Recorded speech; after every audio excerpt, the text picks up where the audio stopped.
ਵਿਵਾਸ of Khalsa TV देख रहे समूह दर्शक साहबानों फतेह प्रवान करो। वाहिगुरू जी का खालसा वाहिगुरू जी की फतेह जी।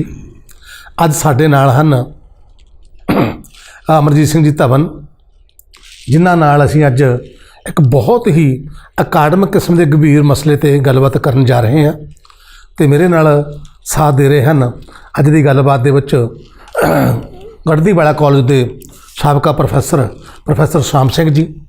तो अज असीं जिहड़ी गलबात करन जा रहे हैं ये बहुत ही गंभीर मसला है, अकाडमिक खेत्र के निघार का एक बहुत बड़ा नमूना। जिहड़े साडे मतलब महान विद्वान महान कोशकार भाई साहब भाई कान सिंह नाभा जी होए हैं, उन्हां दियां रचनावां नाल जां उहदी महान लिखत नाल किवें खिलवाड़ होया जां हो रहा है उहदे संबंध नाल साडे नाल जुड़े हैं अज अमरजीत सिंह जी धवन। इन्हां नाल असीं गलबात करनी है। मैं सब तो पहलां तां समूह ਸਰੋਤਿਆਂ ਨੂੰ ਇਹ ਗੱਲ ਦੱਸ देना ਚਾਹੁੰਦਾ कि ये सारे बहुत सारे साडे ਸਰੋਤੇ पढ़े लिखे लोग इस गल तो जाणू ने कि साडे कोले ये भाई साहब भाई कान सिंह नाभा दा रचित जिहड़ी उन्हें मतलब 28 साल की मैं समझदा कि बहुत अणथक मेहनत का फाला महान कोश, जिहदे बारे ये कह सकते भी 1930 के विच पहली बार छपिया तो 4 जल्दां सीगियां उदों वड्डियां सैंचियां दे विच। ये बहुत लंबी मेहनत आई तो भाई साहब भाई कान सिंह नाभा होरां ने इहनूं जिहड़ा एनसाइक्लोपीडिया ऑफ ब्रिटेनिका उहदे तर्ज ते तैयार कीता सीगा कि साडे कोल पंजाबियां कोल सिखां कोल अपना कोई इस तरह का महान कोश भी होवे भी ताकि सानूं उहदे वल देखण लई भज्जणा ना पवे, असीं पंजाबी दे विच गुरमुखी दे विच ही इह ज्ञान नूं हासिल कर सकीए। बहुत सारे विद्वानां ने महान कोश नूं गुरबाणी दी कुंजी भी कहा कि इत्थों जो मर्जी तुसीं शब्द देख सकते हो, गुरबाणी संबंधी जो भी जानकारी हैगी आ, पर इकल्ली गुरबाणी दी नहीं, ये जीवन के विभिन्न बसारां दे विच बहुत सारे पक्षां दे विचों इहदे विच ज्ञान हासिल है।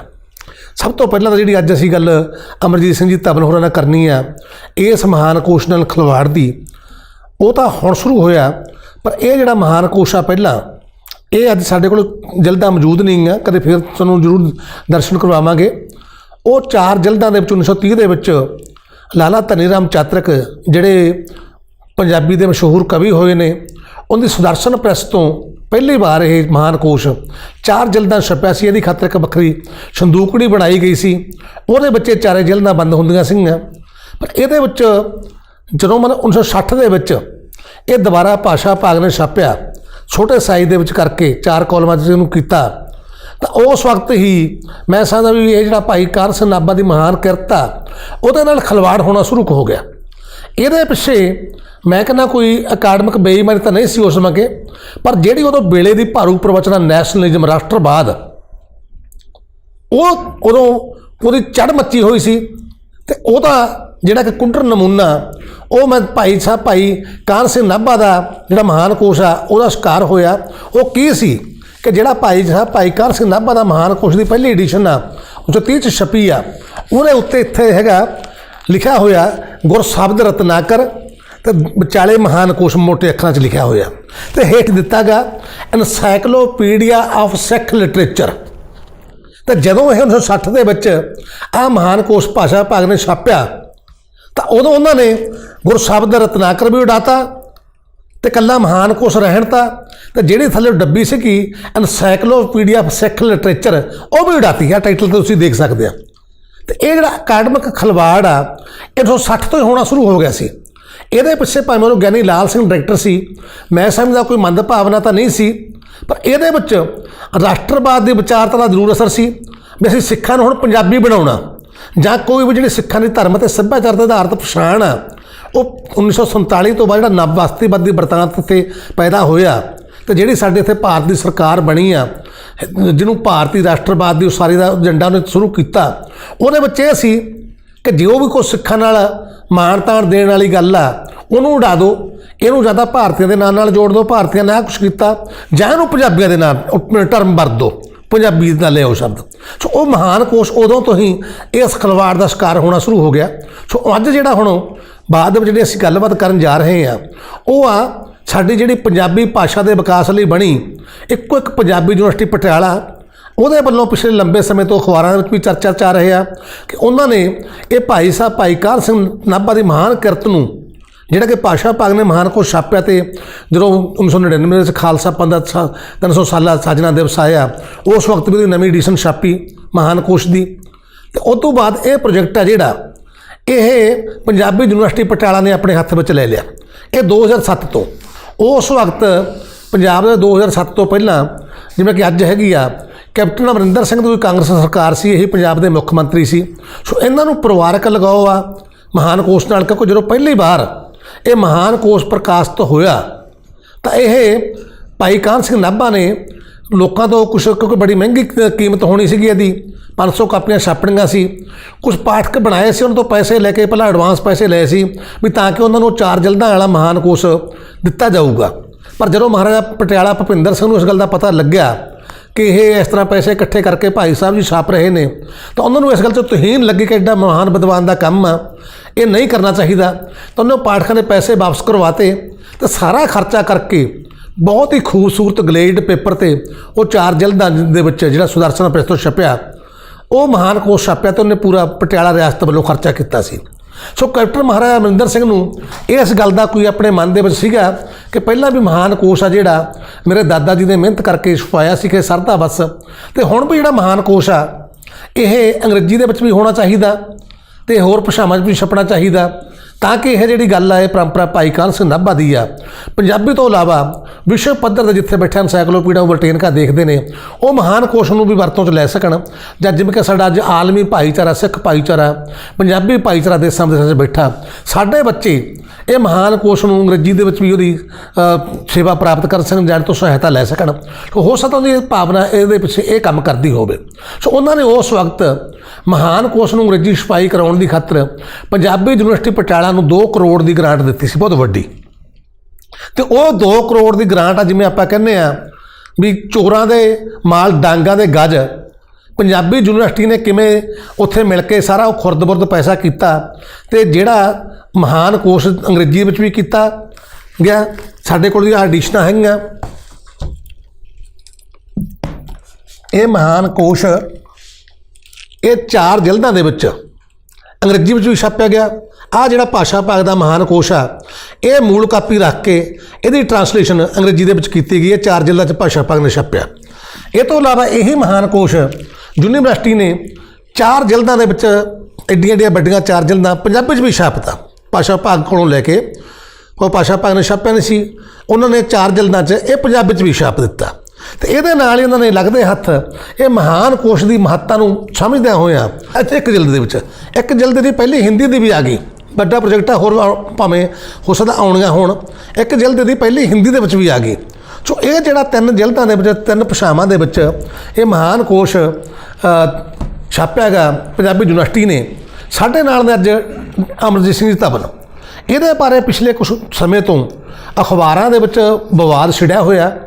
ਇਹ ਮਹਾਨ ਕੋਸ਼ 'ਤੇ ਹਾਈ ਕੋਰਟ ਨੇ ਵੀ ਪਿਛਲੇ ਦਿਨ ਇੱਕ ਬਿਆਨ ਆਇਆ ਸੀ ਕਿ ਉਹਨਾਂ ਨੇ ਪਾਬੰਦੀ ਲਾਉਣ ਦੀ ਗੱਲ ਕੀਤੀ ਸੀ, ਤੇ ਉਸ ਤੋਂ ਪਹਿਲਾਂ ਹੀ ਪੰਜਾਬੀ ਯੂਨੀਵਰਸਿਟੀ ਪਟਿਆਲਾ ਨੇ ਇਹਦੇ ਲਾਤੇ ਸੀ ਵੀ ਅਸੀਂ ਇਹ ਜਿਹੜਾ ਹੈਗਾ ਮਹਾਨ ਕੋਸ਼ ਠੀਕ ਨਹੀਂ ਛਪਿਆ, ਇਹਦੇ ਅਸੀਂ ਵਿਕਰੀ 'ਤੇ ਪਾਬੰਦੀ ਲਾਤੀ ਆ। ਸੋ ਇਹ ਮਹਾਨ ਕੋਸ਼ 'ਚ ਕੀ ਗਲਤੀਆਂ ਨੇ, ਕੀ ਵਿਗਾੜ ਪਿਆ, ਇਹ ਅਮਰਜੀਤ ਸਿੰਘ ਜੀ ਧਵਨ ਇਹ ਪ੍ਰੋਜੈਕਟਾਂ ਬੜਾ ਨੇੜੇ ਜੁੜੇ ਰਹੇ ਨੇ। ਤੇ ਹੁਣ ਵੀ ਇਹ ਪਾਬੰਦੀ, ਇਹਦੀ ਵਿਕਰੀ 'ਤੇ ਪਾਬੰਦੀ ਲਗਾਉਣ ਦੇ ਵਿੱਚ, ਇਹਦਾ ਹੋਰ ਸੋਧ ਕਰਾਉਣ ਦੇ ਵਿੱਚ ਇਹਨੇ ਇੱਕ ਬਹੁਤ ਵੱਡੀ ਜੰਗ ਲੜੀ ਆ। ਮੈਂ ਸਮਝਦਾ ਕਿ ਅਮਰਜੀਤ ਸਿੰਘ ਧਵਨ ਬਹੁਤ ਮਤਲਬ ਇੱਕੋ ਇੱਕ ਵਿਅਕਤੀ ਕਹਿ ਸਕਦੇ ਹਾਂ, ਇੱਕੋ ਇੱਕ ਸੱਜਣ ਕਹਿ ਸਕਦੇ ਹਾਂ, ਜਿਨ੍ਹਾਂ ਨੇ ਇੱਕ ਨੰਗੇ ਧੜ ਜੰਗ ਲੜੀ ਆ। ਸਾਡਾ ਜਿਹੜਾ ਸਿੱਖ ਕੌਮ ਆ, ਅਕਾਡਮਿਕ ਅਦਾਰੇ ਨੇ, ਸ਼੍ਰੋਮਣੀ ਕਮੇਟੀ ਆ, ਹੋਰ ਜਿਹੜੇ ਅਦਾਰੇ ਸੁੱਤੇ ਪਏ ਨੇ, ਸਾਨੂੰ ਅਹਿਸਾਸ ਹੀ ਨਹੀਂ ਵੀ ਇਹ ਸਾਰਾ ਕੀ ਸਾਡੇ ਨਾਲ ਖਿਲਵਾੜ ਹੋ ਗਿਆ। ਸਾਡੇ ਬੱਚੇ ਜਦੋਂ ਗਲਤ ਮਲਤ ਮਹਾਨ ਕੋਸ਼ ਨੂੰ ਅੰਗਰੇਜ਼ੀ 'ਚ ਪੜ੍ਹਨਗੇ, ਹਿੰਦੀ ਵਾਲੇ ਹਿੰਦੀ 'ਚ ਪੜ੍ਹਨਗੇ, ਉਹ ਪੰਜਾਬੀ ਵਾਲੇ ਜਿਹੜਾ ਹੈਗਾ ਇਹਦੀ ਕਾਪੀ ਕੀਤੀ ਗਈ ਆ, ਇਸ ਮਹਾਨ ਕੋਸ਼ ਨੂੰ ਯੂਨੀਵਰਸਿਟੀ ਵਾਲੇ ਨੂੰ ਖਰੀਦ ਕੇ ਪੜ੍ਹਨਗੇ, ਕੋਈ ਭਾਸ਼ਾ ਭਾਗ ਦਾ ਆਊਟ ਆਫ ਪ੍ਰਿੰਟ ਆ, ਤਾਂ ਉਹਨਾਂ ਦੇ ਪੱਲੇ ਕੀ ਪਊਗਾ ਤੇ ਉਹ ਕੀ ਅਰਥਾਂ ਦੇ ਅਨਰਥ ਹੋਣਗੇ ਤੇ ਕੀ ਉਹ ਸਿੱਖਣਗੇ। ਉਹ ਅਮਰਜੀਤ ਸਿੰਘ ਦੇ ਅੰਦਰ ਇਹੋ ਜਿਹੀ ਚਿੰਤਾ ਪੈਦਾ ਹੋਈ, ਇਹਨਾਂ ਨੇ ਵੱਡੀ ਜੰਗ ਲੜੀ ਯੂਨੀਵਰਸਿਟੀ ਨਾਲ ਵੀ, ਹਾਈ ਕੋਰਟ ਦਾ ਕੇਸ ਨੂੰ ਲੈ ਕੇ ਗਏ ਨੇ। ਤੇ ਕਿਵੇਂ ਇਹ ਸਾਰੀ ਜੰਗ ਦਾ ਕੀ, ਪਹਿਲਾਂ ਤਾਂ ਅਸੀਂ ਇਹ ਦੇਖਦੇ ਹਾਂ ਵੀ ਇਹਨਾਂ 3 ਐਡੀਸ਼ਨਾਂ ਦੇ ਵਿੱਚ, ਹਿੰਦੀ ਦੇ ਵਿੱਚ, ਪੰਜਾਬੀ ਦੇ ਵਿੱਚ, ਅੰਗਰੇਜ਼ੀ ਦੇ ਵਿੱਚ, ਅਸੀਂ ਇਹਨੂੰ ਸਵਾਲ ਪੁੱਛਾਂਗੇ ਵੀ ਇਹ ਗਲਤੀਆਂ ਕੀ ਹੋਈਆਂ, ਕਾਰਨ ਕੀ ਬਣਾ ਵੀ ਤੁਸੀਂ ਤਾਂ ਵਿਕਰੀ 'ਤੇ ਪਾਬੰਦੀ ਲਗਾਉਣ ਤੱਕ ਗਏ ਤੇ ਯੂਨੀਵਰਸਿਟੀ ਨੇ ਇਹਦੀ ਵਿਕਰੀ 'ਤੇ ਪਾਬੰਦੀ ਵੀ ਲਾ ਦਿੱਤੀ ਹੈ ਪਿਛਲੇ ਦਿਨਾਂ 'ਚ। ਸੋ ਇਹ ਜਿਹੜਾ ਹੈਗਾ ਅਕਾਡਮਿਕ ਨਿਘਾਰ ਕਿਵੇਂ ਆਇਆ, ਕੀ ਕਾਰਨ ਹੈ, ਜੇ ਅਸੀਂ ਫਿਰ ਚੀਰ ਫਾੜ ਵੀ ਹੋਰ ਕਰਾਂਗੇ। ਇਹਦੇ ਲਈ ਸਰਕਾਰ ਕਿਹੜੀ ਜ਼ਿੰਮੇਵਾਰ ਹੈ?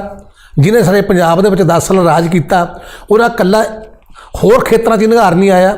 ਇਹ ਪੰਜਾਬੀ ਯੂਨੀਵਰਸਿਟੀ ਕਿੱਡੇ ਵੱਡੇ ਨਿਘਾਰ ਦਾ ਸ਼ਿਕਾਰ ਬਣਿਆ ਵੀ ਜਿਵੇਂ ਪਹਿਲਾਂ ਕਹਿ ਗਿਆ ਵੀ ਚੋਰਾਂ ਦਾ ਮਾਲ ਡਾਂਗਾਂ ਦੇ ਗੱਜ 2 ਕਰੋੜ ਦੀ ਗ੍ਰਾਂਟ ਆ, ਇਹਨੂੰ ਵੰਡ ਚੁੰਡ ਕੇ ਛਕ ਲਓ, ਜੋ ਤੁੱਥ ਮੁੱਥ ਕਰਕੇ ਪੇਸ਼ ਕਰ ਦਿਓ, ਇਹਦਾ ਕਿਹੜਾ ਕੋਈ ਪੁੱਛਣ ਗਿੱਛਣ ਵਾਲਾ। ਸੋ ਸ਼ੁਕਰ ਹੈ ਇਸ ਗੱਲ ਦਾ ਵੀ ਸਾਡੇ ਕੋਲ ਕੋਈ ਹਰਿਆ ਬੂਟ ਰਿਓ ਅਮਰਜੀਤ ਸਿੰਘ ਧਵਨ ਵਰਗੇ ਵਿਦਵਾਨ ਨੇ। ਅਤੇ ਅਮਰਜੀਤ ਸਿੰਘ ਧਵਨ ਬਾਰੇ ਮੈਂ ਜਾਣਕਾਰੀ ਥੋੜ੍ਹੀ ਦੇਣੀ ਚਾਹੁੰਦਾ ਸਾਡੇ ਸਰੋਤਿਆਂ ਨੂੰ ਵੀ ਇਹ ਕੋਈ ਅਕਾਡਮਿਕ ਵਿਦਵਾਨ ਨਹੀਂ, ਇਹਨਾਂ ਨੇ ਕਿਸੇ ਯੂਨੀਵਰਸਿਟੀ 'ਚ ਨਹੀਂ ਪੜ੍ਹਾਇਆ। ਸਾਡੇ ਜਿਹੜੇ ਆਮ ਤੌਰ 'ਤੇ ਪ੍ਰੋਫੈਸਰ ਵਿਦਵਾਨ ਡਾਕਟਰ, ਉਹਨਾਂ ਦੀ ਸਮਝ ਜਾਂਦਾ ਕਿ ਉਹਨਾਂ ਦੇ ਕੰਮ ਹੈ ਇਹ ਅਕਾਡਮਿਕ ਕੰਮ ਕਰਨਾ। ਮੈਂ ਹੁਣ ਖੇਤੀਬਾੜੀ ਨਾਲ ਜੁੜਿਆ ਹੋਇਆ, ਕੋਈ ਬਹੁਤਾ ਅਕਾਡਮਿਕ ਵਿੱਦਿਆ ਨਹੀਂ ਹਾਸਲ ਕਰੀ, ਪਰ ਮੇਰਾ ਵੀ ਸ਼ੌਕ ਆ। ਅਤੇ ਸਾਡੇ ਪ੍ਰੋਫੈਸਰ ਸ਼ਾਮ ਸਿੰਘ ਜੀ ਖੈਰ ਅਕਾਡਮਿਕ ਖੇਤਰ 'ਚੋਂ ਰਿਟਾਇਰ ਹੋਏ ਨੇ। ਸਰਦਾਰ ਅਮਰਜੀਤ ਸਿੰਘ ਧਵਨ, ਇਹਨਾਂ ਨੇ ਮਤਲਬ ਲਾਈਫ ਇੰਸ਼ੋਰੈਂਸ ਮਹਿਕਮੇ 'ਚ ਨੌਕਰੀ ਕੀਤੀ ਹੈ ਸਾਰੀ ਉਮਰ, LIC ਦੇ ਵਿੱਚ। ਇਹਨਾਂ ਦੇ ਖੇਤਰ ਨਹੀਂ, ਪਰ ਇਹਨਾਂ ਸ਼ੌਕ ਆ ਕੋਸ਼ਕਾਰੀ ਦਾ, ਡਿਕਸ਼ਨਰੀ ਦਾ। ਇਹ ਸ਼ੌਕ ਰੱਖਦੇ ਹੋਏ ਇਹ ਪ੍ਰੋਜੈਕਟ ਨਾਲ ਜੁੜੇ ਨੇ ਅਤੇ ਇਹਦੇ ਡੂੰਘਾਈ ਤੱਕ ਕਿਵੇਂ ਪਹੁੰਚੇ ਨੇ। ਸੋ ਇਸ ਕਰਕੇ ਇਹਨਾਂ ਨੇ ਭਾਵੇਂ ਹਿੰਦੀ ਦੀ ਵੀ MA ਕੀਤੀ ਆ, ਇੰਗਲਿਸ਼ ਦੀ ਵੀ MA ਕੀਤੀ ਆ। ਅਤੇ ਇਹਦਾ ਮਤਲਬ ਜਿਹੜਾ ਪੁਰਾਤਨ ਪਿੰਡ ਆ ਪਾਕਿਸਤਾਨ ਦੇ ਵਿੱਚ ਕੈਮਲਪੁਰ ਜ਼ਿਲ੍ਹੇ ਦੇ ਵਿੱਚ, ਜਿਹੜਾ ਹੁਣ ਅੱਜ 8 ਜ਼ਿਲ੍ਹਾ ਬਣ ਗਿਆ, ਅਤੇ ਉੱਥੇ ਦਾ ਪੁਰਾਤਨ ਪਿੰਡ ਸੀ ਫਤਿਹ ਜੰਗ। ਬਾਅਦ 'ਚ ਇਹਦੇ 47 ਦੀ ਵੰਡ ਮੌਕੇ ਪਰਿਵਾਰ ਨੇ ਸੰਤਾਪ ਹੰਢਾਇਆ, ਆ ਕੇ ਇਹ ਅੰਬਾਲੇ ਰਹੇ ਨੇ ਅਤੇ ਟੈਲੀਫੋਨ ਐਕਸਚੇਂਜ 'ਚ ਨੌਕਰੀ ਕੀਤੀ ਚੰਡੀਗੜ੍ਹ ਇਹਨਾਂ ਨੇ। ਅਤੇ ਇਹਨਾਂ ਨੇ ਬਹੁਤ ਲੰਬਾ ਸਫ਼ਰ ਕੀਤਾ ਜ਼ਿੰਦਗੀ ਦੇ ਸੰਘਰਸ਼ ਕਰਨ ਦਾ। ਅਤੇ ਸਾਨੂੰ ਖੁਸ਼ੀ ਹੈ ਇਸ ਗੱਲ ਦੀ ਵੀ ਸਿੱਖ ਕੌਮ ਕੋਲੇ ਇੱਕ ਮਹਾਨ ਵਿਦਵਾਨ ਆ, ਜਿਹਦਾ ਭਾਵੇਂ ਅਕਾਡਮਿਕ ਖੇਤਰ ਨਹੀਂ, ਪਰ ਜੋ ਅਕਾਡਮਿਕ ਖੇਤਰ 'ਚ ਧਾਂਦਲੀ ਹੋਈ ਆ, ਉਹ ਜਿੰਨੀ ਬਰੀਕੀ ਜਾ ਕੇ ਅਮਰਜੀਤ ਸਿੰਘ ਧਵਨ ਨੇ ਸਾਹਮਣੇ ਲਿਆਂਦੀ ਆ, ਉਹ ਸਾਡੇ ਲਈ ਇੱਕ ਬਹੁਤ ਵੱਡੀ ਵੱਡਮੁੱਲੀ ਕੌਮ ਨੂੰ ਦੇਣ ਆ। ਮੈਂ ਕਹਿੰਦਾ ਆਉਣ ਵਾਲੀਆਂ ਪੀੜ੍ਹੀਆਂ ਨੂੰ ਦੇਣ ਆ ਵੀ ਜਿਹੜਾ ਕੋਈ ਐਡਾ ਵੱਡਾ ਨਰਥ ਯੂਨੀਵਰਸਿਟੀ ਕਰਨ ਜਾ ਰਹੀ ਸੀਗੀ, ਉਹ 'ਤੇ ਰੋਕ ਲੱਗੀ ਆ, ਉਹ ਨੰਗਾ ਹੋਇਆ। ਸੋ ਅਸੀਂ ਸਵਾਗਤ ਕਰਦੇ ਹਾਂ ਜੀ ਧਵਨ ਸਾਹਿਬ ਤੁਹਾਡਾ ਇਸ ਮਤਲਬ ਵਸੋ ਖਾਲਸਾ ਚੈਨਲ 'ਤੇ। ਅਤੇ ਤੁਸੀਂ ਸਾਨੂੰ ਜਿਹੜਾ ਹੈਗਾ ਇਹ ਕੀ ਵਾਪਰਿਆ, ਤੁਸੀਂ ਪਹਿਲਾਂ ਇੱਥੇ ਦੱਸੋ ਵੀ ਤੁਸੀਂ ਇਸ ਪ੍ਰੋਜੈਕਟ ਨਾਲ ਸੰਖੇਪ ਦੇ ਵਿੱਚ ਕੋਈ ਸਮੇਂ ਦੀ ਵੀ ਘਾਟ ਆ ਵੀ ਇਹਦੇ ਨਾਲ ਜੁੜੇ ਰਹੇ ਹੋ, ਤੁਹਾਨੂੰ ਵੀ ਕੀਤਾ ਕੰਮ ਤੁਸੀਂ ਵਿੱਚ ਕੀ ਗਲਤੀਆਂ ਕਿਵੇਂ ਹੋਈਆਂ ਅਤੇ ਕੀ ਤੁਹਾਨੂੰ ਸਟਰਗਲ ਕਰਨੀ ਪਈ ਇਹਦੇ 'ਚ? ਇਹ ਪਹਿਲੇ ਤਾਂ ਅੰਗਰੇਜ਼ੀ ਟਰਾਂਸਲੇਸ਼ਨ ਜਦੋਂ ਹੋਈ ਅਤੇ ਮੈਨੂੰ ਉਹਨਾਂ ਨੇ ਕੰਮ ਦਿੱਤਾ, 4 ਵਾਲੀਅਮ ਦੇ ਵਿੱਚ ਮੈਂ ਅੰਗਰੇਜ਼ੀ ਟਰਾਂਸਲੇਸ਼ਨ ਦਾ ਕੰਮ ਕੀਤਾ। ਜਦੋਂ ਪਹਿਲੀ ਮੀਟਿੰਗ ਹੋਈ ਉਹਦੇ ਵਿੱਚ ਮੈਂ ਸਲਾਹ ਦਿੱਤੀ ਕਿ ਜਿਹੜਾ ਮਹਾਨ ਕੋਸ਼ ਦੇ ਪਿੱਛੇ 132 ਸਫ਼ੇ ਦਾ ਅਪੈਂਡਿਕਸ ਹੈ, ਉਹਦੀਆਂ ਐਂਟਰੀਆਂ ਨੂੰ ਆਪਣੀ ਥਾਂ 'ਤੇ ਲੈ ਆਂਦਾ ਜਾਏ। ਪਰ ਮੇਰੀ ਗੱਲ ਨਹੀਂ ਮੰਨੀ ਗਈ ਔਰ ਉਹਨਾਂ ਨੇ ਅੰਗਰੇਜ਼ੀ ਟਰਾਂਸਲੇਸ਼ਨ ਸ਼ੁਰੂ ਕਰਾਤਾ। ਅਤੇ ਹੁਣ ਜਿਹੜਾ 132 ਸਫ਼ੇ ਦਾ ਅਪੈਂਡਿਕਸ ਹੈ, ਉਹ ਅੰਗਰੇਜ਼ੀ ਦੇ ਜਿਹੜੇ 4 ਵਾਲੀਅਮ ਛਪ ਗਏ ਨੇ, ਉਹਨਾਂ ਵਿੱਚੋਂ ਉਹ ਗਾਇਬ ਹੈ। ਜਦੋਂ ਤੀਜੇ ਵਾਲੀਅਮ ਨੂੰ ਛਾਪਣ ਲੱਗੇ ਤਾਂ ਮੈਨੂੰ ਉਹਨਾਂ ਨੇ ਅਪੈਂਡਿਕਸ ਦੇ 10 ਸਫ਼ੇ ਟਰਾਂਸਲੇਟ ਕਰਨ ਵਾਸਤੇ ਕਹੇ ਔਰ ਇਹ ਕਿਹਾ ਕਿ ਅਸੀਂ ਇਹਨੂੰ ਤੀਜੇ ਵਾਲੀਅਮ 'ਚ ਇਨਕਲੂਡ ਕਰਨਾ ਹੈ। ਮੈਂ ਉਹ ਟਰਾਂਸਲੇਸ਼ਨ ਕਰਕੇ ਦੇ ਦਿੱਤੀ, ਪਰ ਉਹਨਾਂ ਨੇ ਉਹਦੇ ਵਿੱਚ ਇਨਕਲੂਡ ਨਹੀਂ ਕੀਤਾ। ਉਹਦਾ ਕਾਰਨ ਇਹ ਹੈ ਕਿ ਇਸ ਮਹਾਨ ਕੋਸ਼ ਦੇ ਵਿੱਚ ਥਾਂ ਦੇ ਉੱਤੇ ਇੰਡੀਕੇਸ਼ਨ ਦਿੱਤੀ ਹੋਈ ਹੈ ਕਿ ਪਿਛਲੀ ਅਪੈਂਡਿਕਸ ਦੀ ਕਿਹੜੀ ਐਂਟਰੀ ਕਿਹੜੀ ਥਾਂ 'ਤੇ ਆਉਣੀ ਹੈ। ਅਤੇ ਅੰਗਰੇਜ਼ੀ ਟਰਾਂਸਲੇਸ਼ਨ ਦੇ ਜਿਹੜੇ ਐਡੀਟਰ ਸੀ, ਉਹਨਾਂ ਨੇ ਇਸ ਗੱਲ ਦਾ ਧਿਆਨ ਹੀ ਨਹੀਂ ਰੱਖਿਆ। ਇਸ ਕਰਕੇ ਉਹਨਾਂ ਨੂੰ ਨਾ ਅਪੈਂਡਿਕਸ ਛਾਪ ਸਕੇ ਅਤੇ ਨਾ ਉਹਨਾਂ ਐਂਟਰੀਆਂ ਨੂੰ ਉਹਨਾਂ ਨੇ ਆਪਣੀ ਥਾਂ ਦੇ ਉੱਤੇ ਲਿਆਤਾ। ਮਗਰ ਜਦੋਂ ਉਹਨਾਂ ਨੇ ਪੰਜਾਬੀ ਦਾ ਮਹਾਨ ਕੋਸ਼ 4 ਵਾਲੀਅਮ 'ਚ ਛਾਪਿਆ ਤਾਂ ਅਪੈਂਡਿਕਸ ਦੀਆਂ ਐਂਟਰੀਆਂ ਨੂੰ ਆਪਣੀ ਥਾਂ 'ਤੇ ਲਿਆਉਣ ਦੀ ਕੋਸ਼ਿਸ਼ ਕੀਤੀ। ਮਗਰ ਜਿਸ ਵੇਲੇ ਇਹ ਕੋਸ਼ਿਸ਼ ਕੀਤੀ ਤਾਂ ਇਹ ਧਿਆਨ ਹੀ ਨਹੀਂ ਰੱਖਿਆ ਕਿ ਇਹ ਇੱਕ ਡਿਕਸ਼ਨਰੀ ਹੈ ਔਰ ਇਹ ਬਹੁਤ ਜ਼ਿਆਦਾ ਕਾਸ਼ਸ ਹੋਣ ਦੀ ਲੋੜ ਹੈ, ਇਹਦੇ ਵਿੱਚ ਗਲਤੀ ਨਹੀਂ ਹੋਣੀ ਚਾਹੀਦੀ। ਪਰ ਉਹਨਾਂ ਨੇ ਕੀ ਕੀਤਾ ਕਿ ਜਿਹੜੀ ਐਂਟਰੀ ਇੰਡੀਪੈਂਡੈਂਟ ਆਉਣੀ ਚਾਹੀਦੀ ਸੀ, ਉਹਨੂੰ ਪਿਛਲੀ ਐਂਟਰੀ ਦਾ ਮੀਨਿੰਗ ਬਣਾ ਦਿੱਤਾ, ਉਹਦਾ ਅਰਥ ਬਣਾ ਦਿੱਤਾ। ਸਾਹਿਬ ਜੀ, ਮੇਰੇ ਮਨ 'ਚ ਸਵਾਲ ਆ ਰਿਹਾ ਕਿ ਤੁਹਾਡਾ ਪਿਛੋਕੜ ਅਕਾਦਮਿਕ ਨਹੀਂ ਹੈ, ਭਾਵੇਂ ਤੁਸੀਂ ਬਹੁਤ ਜ਼ਿਆਦਾ ਪੜ੍ਹਦੇ ਲਿਖਦੇ ਹੋ, ਤੁਹਾਡੇ ਯੂਨੀਵਰਸਿਟੀਆਂ 'ਚ ਕਾਲਜਾਂ 'ਚ ਪੜ੍ਹਾਉਣ ਦਾ ਨਹੀਂ ਸੀ। ਯੂਨੀਵਰਸਿਟੀ ਨੂੰ ਕਿਵੇਂ ਪਤਾ ਲੱਗਾ ਜੋ ਪ੍ਰੋਜੈਕਟ ਸ਼ੁਰੂ ਕੀਤਾ ਉਹਨਾਂ ਨੇ 2012 ਦੇ ਵਿੱਚ ਕਿ ਇਸ ਪ੍ਰੋਜੈਕਟ ਦੇ ਵਿੱਚ ਐਡੀਟੋਰੀਅਲ ਬੋਰਡ ਦੇ ਵਿੱਚ ਜਾਂ ਇਹਦੀ ਤਕਨੀਕੀ ਦੇ ਵਿੱਚ ਤੁਹਾਨੂੰ ਸ਼ਾਮਿਲ ਕਰਨ ਦਾ ਕਿਵੇਂ ਸਬਬ ਬਣਿਆ ਜੀ? ਮੇਰੇ ਬੜੇ ਪਰਮ ਮਿੱਤਰ ਪ੍ਰੋਫੈਸਰ ਰਿਆਲ ਪੰਜਾਬੀ ਯੂਨੀਵਰਸਿਟੀ ਦੇ ਵਿੱਚ ਕੰਮ ਕਰ ਰਹੇ ਸੀ। GS rial. GS ਰਿਆਲ, ਹਾਂਜੀ, ਉਹਦੀ ਕਿਤਾਬਾਂ ਸ਼ਬਦਾਂ ਦੀ ਪੜ੍ਹਾਂ ਜੀ। ਔਰ ਉਹ ਪੰਜਾਬ ਯੂਨੀਵਰਸਿਟੀ ਵਿੱਚ ਜਦੋਂ ਸੀਗੇ ਡਿਕਸ਼ਨਰੀ ਰਿਵਾਈਜ਼ ਕਰ ਰਹੇ ਸੀ, ਜਿਹੜੀ ਟੈਕਸਟ ਬੁੱਕ ਬੋਰਡ ਨੇ ਅੰਗਰੇਜ਼ੀ ਪੰਜਾਬੀ ਜਿਹਨੂੰ ਡਾਕਟਰ ਅਤਰ ਸਿੰਘ ਦੀ ਕਿਹਾ ਜਾਂਦਾ। ਡਾਕਟਰ ਅਤਰ ਸਿੰਘ ਹੋਰਾਂ ਨੇ ਐਡਿਟ ਕੀਤੀ ਸੀ, ਨਾਲ ਡਾਕਟਰ ਸੰਧੂ ਵੀ ਉਹਨਾਂ ਦੇ ਹਾਂ, ਜੁਆਇੰਟ ਬਲਬੀਰ ਸਿੰਘ ਸੰਧੂ, ਹਾਂਜੀ। ਤਾਂ ਮੈਂ ਆਪਣੇ ਮਿੱਤਰ ਡਾਕਟਰ ਅਜਮੇਰ ਸਿੰਘ ਹੋਰਾਂ ਨੂੰ ਕਦੇ ਕਦੇ ਮਿਲਣ ਜਾਂਦਾ ਸੀ। ਉਹਨਾਂ ਨੇ ਪ੍ਰੈਸ ਨਾਲ ਮੇਰੀ ਇੰਟਰੋਡਕਸ਼ਨ ਕਰਾਈ ਔਰ ਉਹ ਇੰਟਰੋਡਕਸ਼ਨ ਇੰਨੀ ਫਲੀਭੂਤ ਹੋਈ ਕਿ ਮਿੱਤਰਤਾ ਜਿਹੜੀ ਹੈ ਉਹ ਦਿਨ ਪਰ ਦਿਨ ਗਾੜੀ ਹੁੰਦੀ ਗਈ। ਔਰ ਜਦੋਂ ਉਹ ਉੱਥੇ ਪਟਿਆਲਾ ਯੂਨੀਵਰਸਿਟੀ ਦੇ ਵਿੱਚ ਸੀ ਔਰ ਇਹ ਪ੍ਰੋਜੈਕਟ ਟ੍ਰਾਂਸਲੇਸ਼ਨ ਦਾ ਸ਼ੁਰੂ ਹੋਇਆ ਤਾਂ ਉਹਨਾਂ ਨੂੰ ਪੁੱਛਿਆ ਗਿਆ ਜੀ ਤੁਸੀਂ ਵੀ ਕਿਸੇ ਦਾ ਨਾਮ ਦੱਸੋ ਕੌਣ ਇਹ ਕੰਮ ਕਰ ਸਕਦਾ ਹੈ। ਤਾਂ ਮੇਰਾ ਉਹਨਾਂ ਨੇ ਨਾਮ ਸੁਜੈਸਟ ਕੀਤਾ। ਮੈਨੂੰ ਵੀ ਇੱਕ ਸਫਾ ਨਮੂਨੇ ਦਾ ਟ੍ਰਾਂਸਲੇਟ ਕਰਨ ਵਾਸਤੇ ਆਇਆ, ਮੈਂ ਕਰਕੇ ਭੇਜਿਆ ਔਰ ਉਹਨਾਂ ਨੂੰ ਉਹ ਪਸੰਦ ਆ ਗਿਆ ਤੇ ਮੈਨੂੰ ਉਹਨਾਂ ਨੇ ਕੰਮ ਦੇਣਾ ਸ਼ੁਰੂ ਕਰ ਦਿੱਤਾ। ਠੀਕ ਹੈ। ਠੀਕ ਹੈ ਜੀ, ਫਿਰ ਤੁਸੀਂ ਜਿਹੜੀ ਆਪਾਂ ਉਹ ਫਿਰ ਅਗਲਾ ਸਵਾਲ ਫਿਰ ਇਹੀ ਹੈ ਵੀ ਜਦੋਂ ਇਹ ਗਲਤੀਆਂ ਦੀ ਭਰਮਾਰ ਹੋਣੀ ਸ਼ੁਰੂ ਹੋਈ ਜਾਂ ਟ੍ਰਾਂਸਲੇਸ਼ਨ ਦਾ ਕੰਮ ਚੱਲਿਆ ਜਾਂ ਤੁਸੀਂ ਕੀਤੀ ਗੱਲ ਇਹ ਵੀ ਜਿਹੜਾ ਪੰਜਾਬੀ ਦਾ ਮਹਾਨ ਕੋਸ਼ ਹੈ ਵੀ ਇਹਦੇ ਵਿੱਚ ਜਦੋਂ ਉਹਨਾਂ ਨੇ ਜਿਹੜੇ ਅਪੈਂਡਿਕਸ ਦੇ ਵਿੱਚ ਭਾਈ ਕਾਹਨ ਸਿੰਘ ਨੱਭ ਆਪਣੇ ਜਿਉਂਦੇ ਜੀ 1938 ਤੱਕ 1930 'ਚ ਛਪਿਆ, 1938 ਤੱਕ ਉਹਨੇ ਮਤਲਬ ਗੱਲ ਜਿਹੜੀਆਂ ਕੁਝ ਨਵੀਆਂ ਐਂਟਰੀਆਂ ਅਪੈਂਡਿਕਸ ਦੇ ਵਿੱਚ ਦੇ ਗਏ ਸੀਗੇ ਉਹ ਵੀ ਅੱਜ ਦੁਬਾਰਾ ਜੋ ਐਡੀਸ਼ਨ ਛਪਣੀ ਆ ਵੀ ਵਿੱਚ ਫਿੱਟ ਕਰਨੇ ਕਿੱਥੇ ਕਿੱਥੇ ਕਰਨੀਆਂ ਉਹ ਸਾਰਾ ਕੁਝ ਦੱਸ ਗਏ ਸੀਗੇ ਭਾਈ ਕਾਹਨ ਸਿੰਘ ਨੱਭਾ।